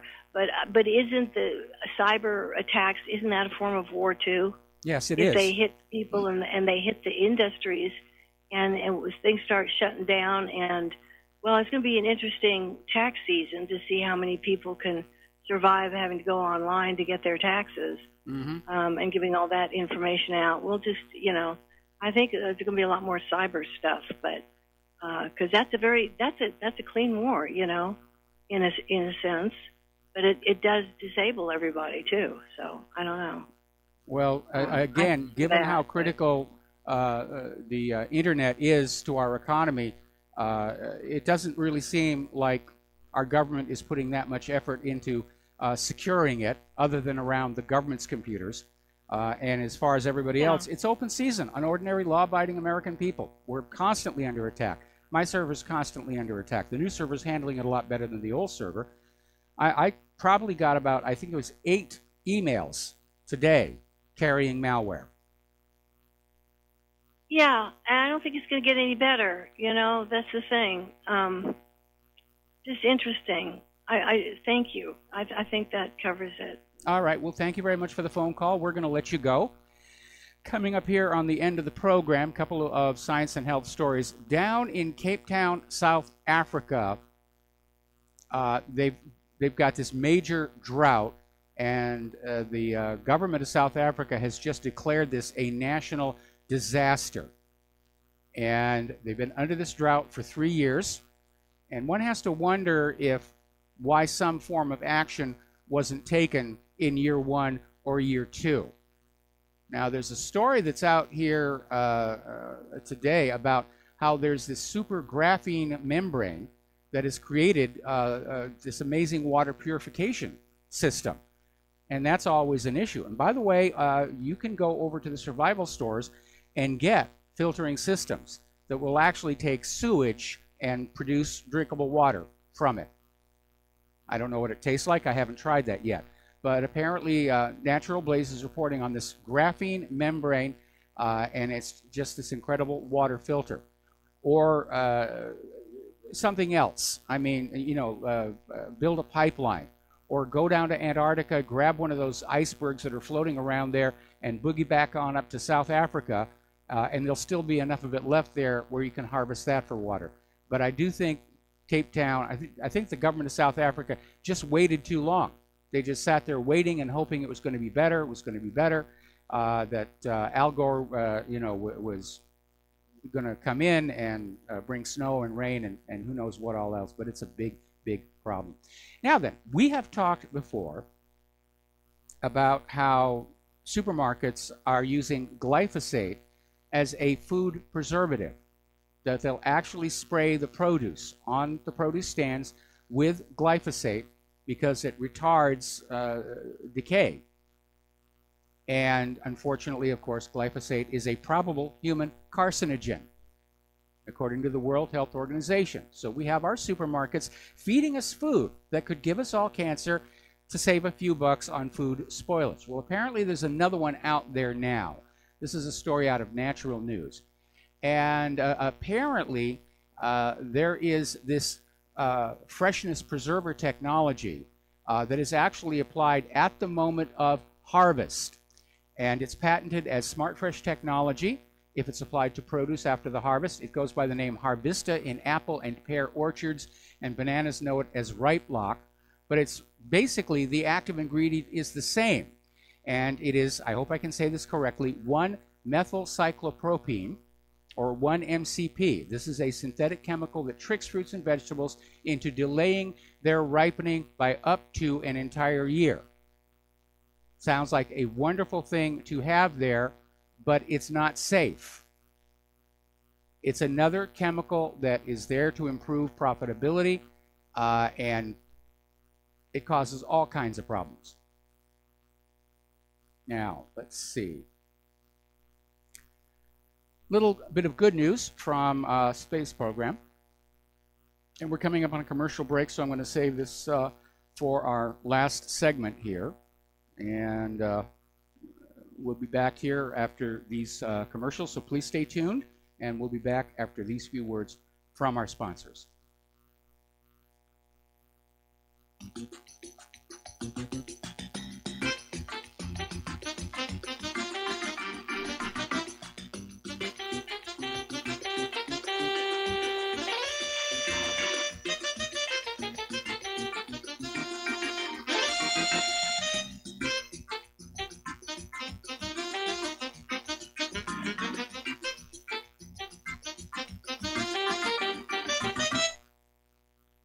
Homeowners, are you in foreclosure, expecting to be served with a foreclosure lawsuit, or suspect your lender has coerced you into an illegal mortgage transaction?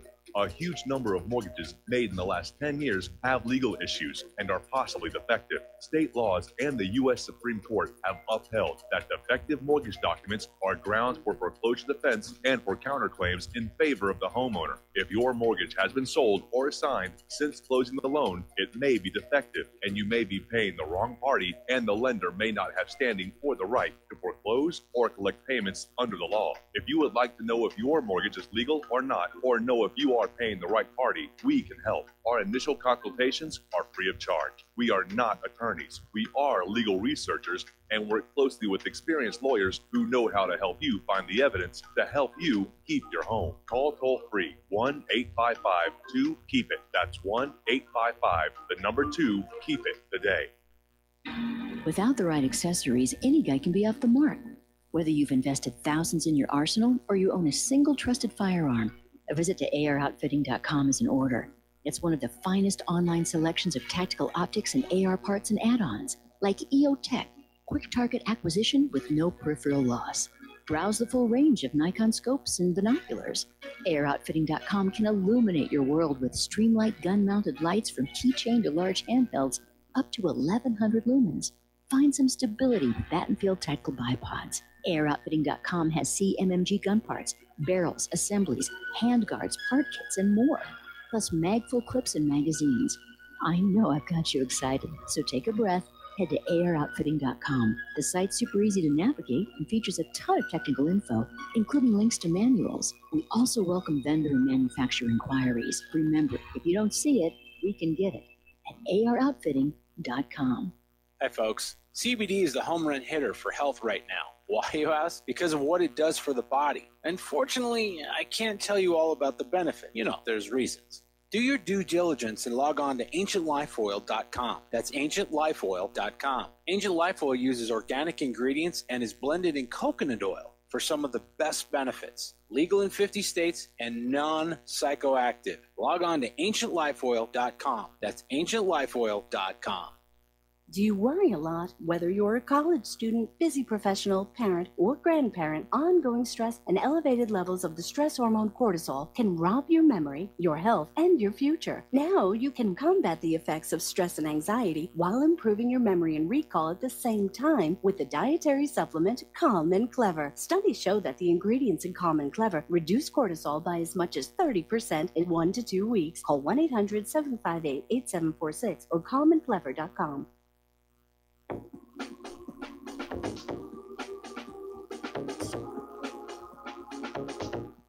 What really happened with your host, Mike Rivero. You're listening to the Republic Broadcasting Network. Here is your host, Michael Rivero. And aloha, America. Welcome back to our show. Last segment of our program today here. And before I get into the science news here, story that just came across my desk here.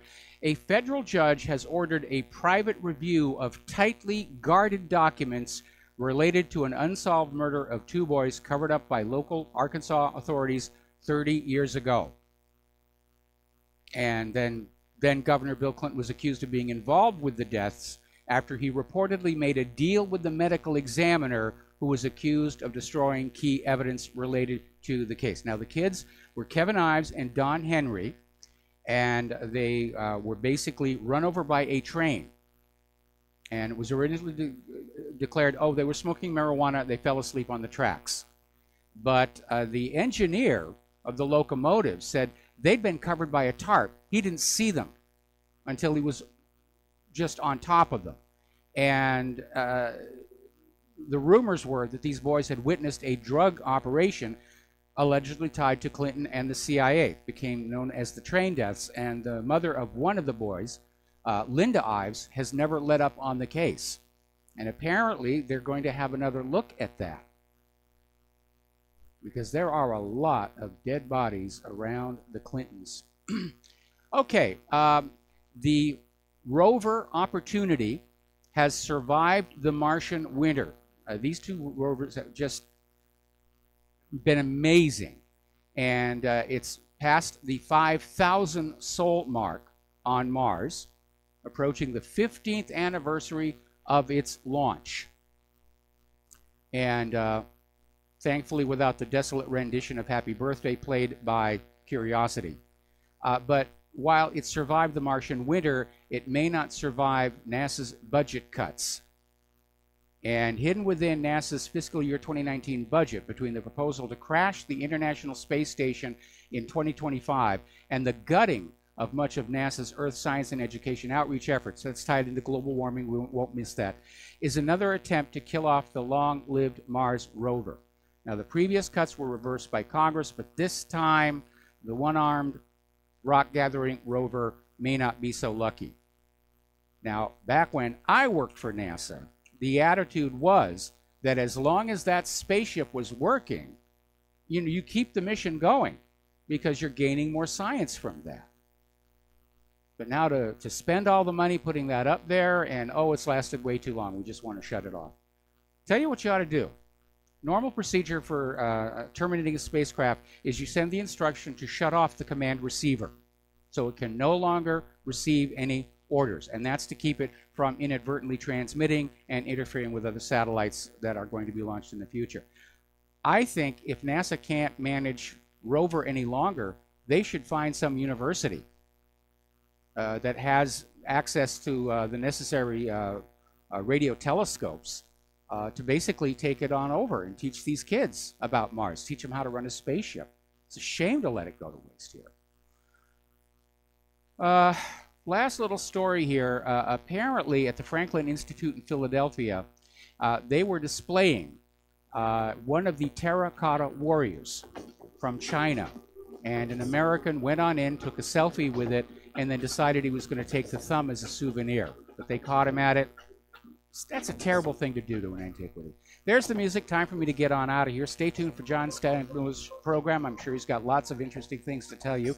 Please take what you learn here and share it with everybody that you know, especially related to the FISA warrants, and all this other propaganda nonsense that is just being showered all over us. We are the most lied to people on the face of the earth. We'll be back tomorrow. Aloha, America.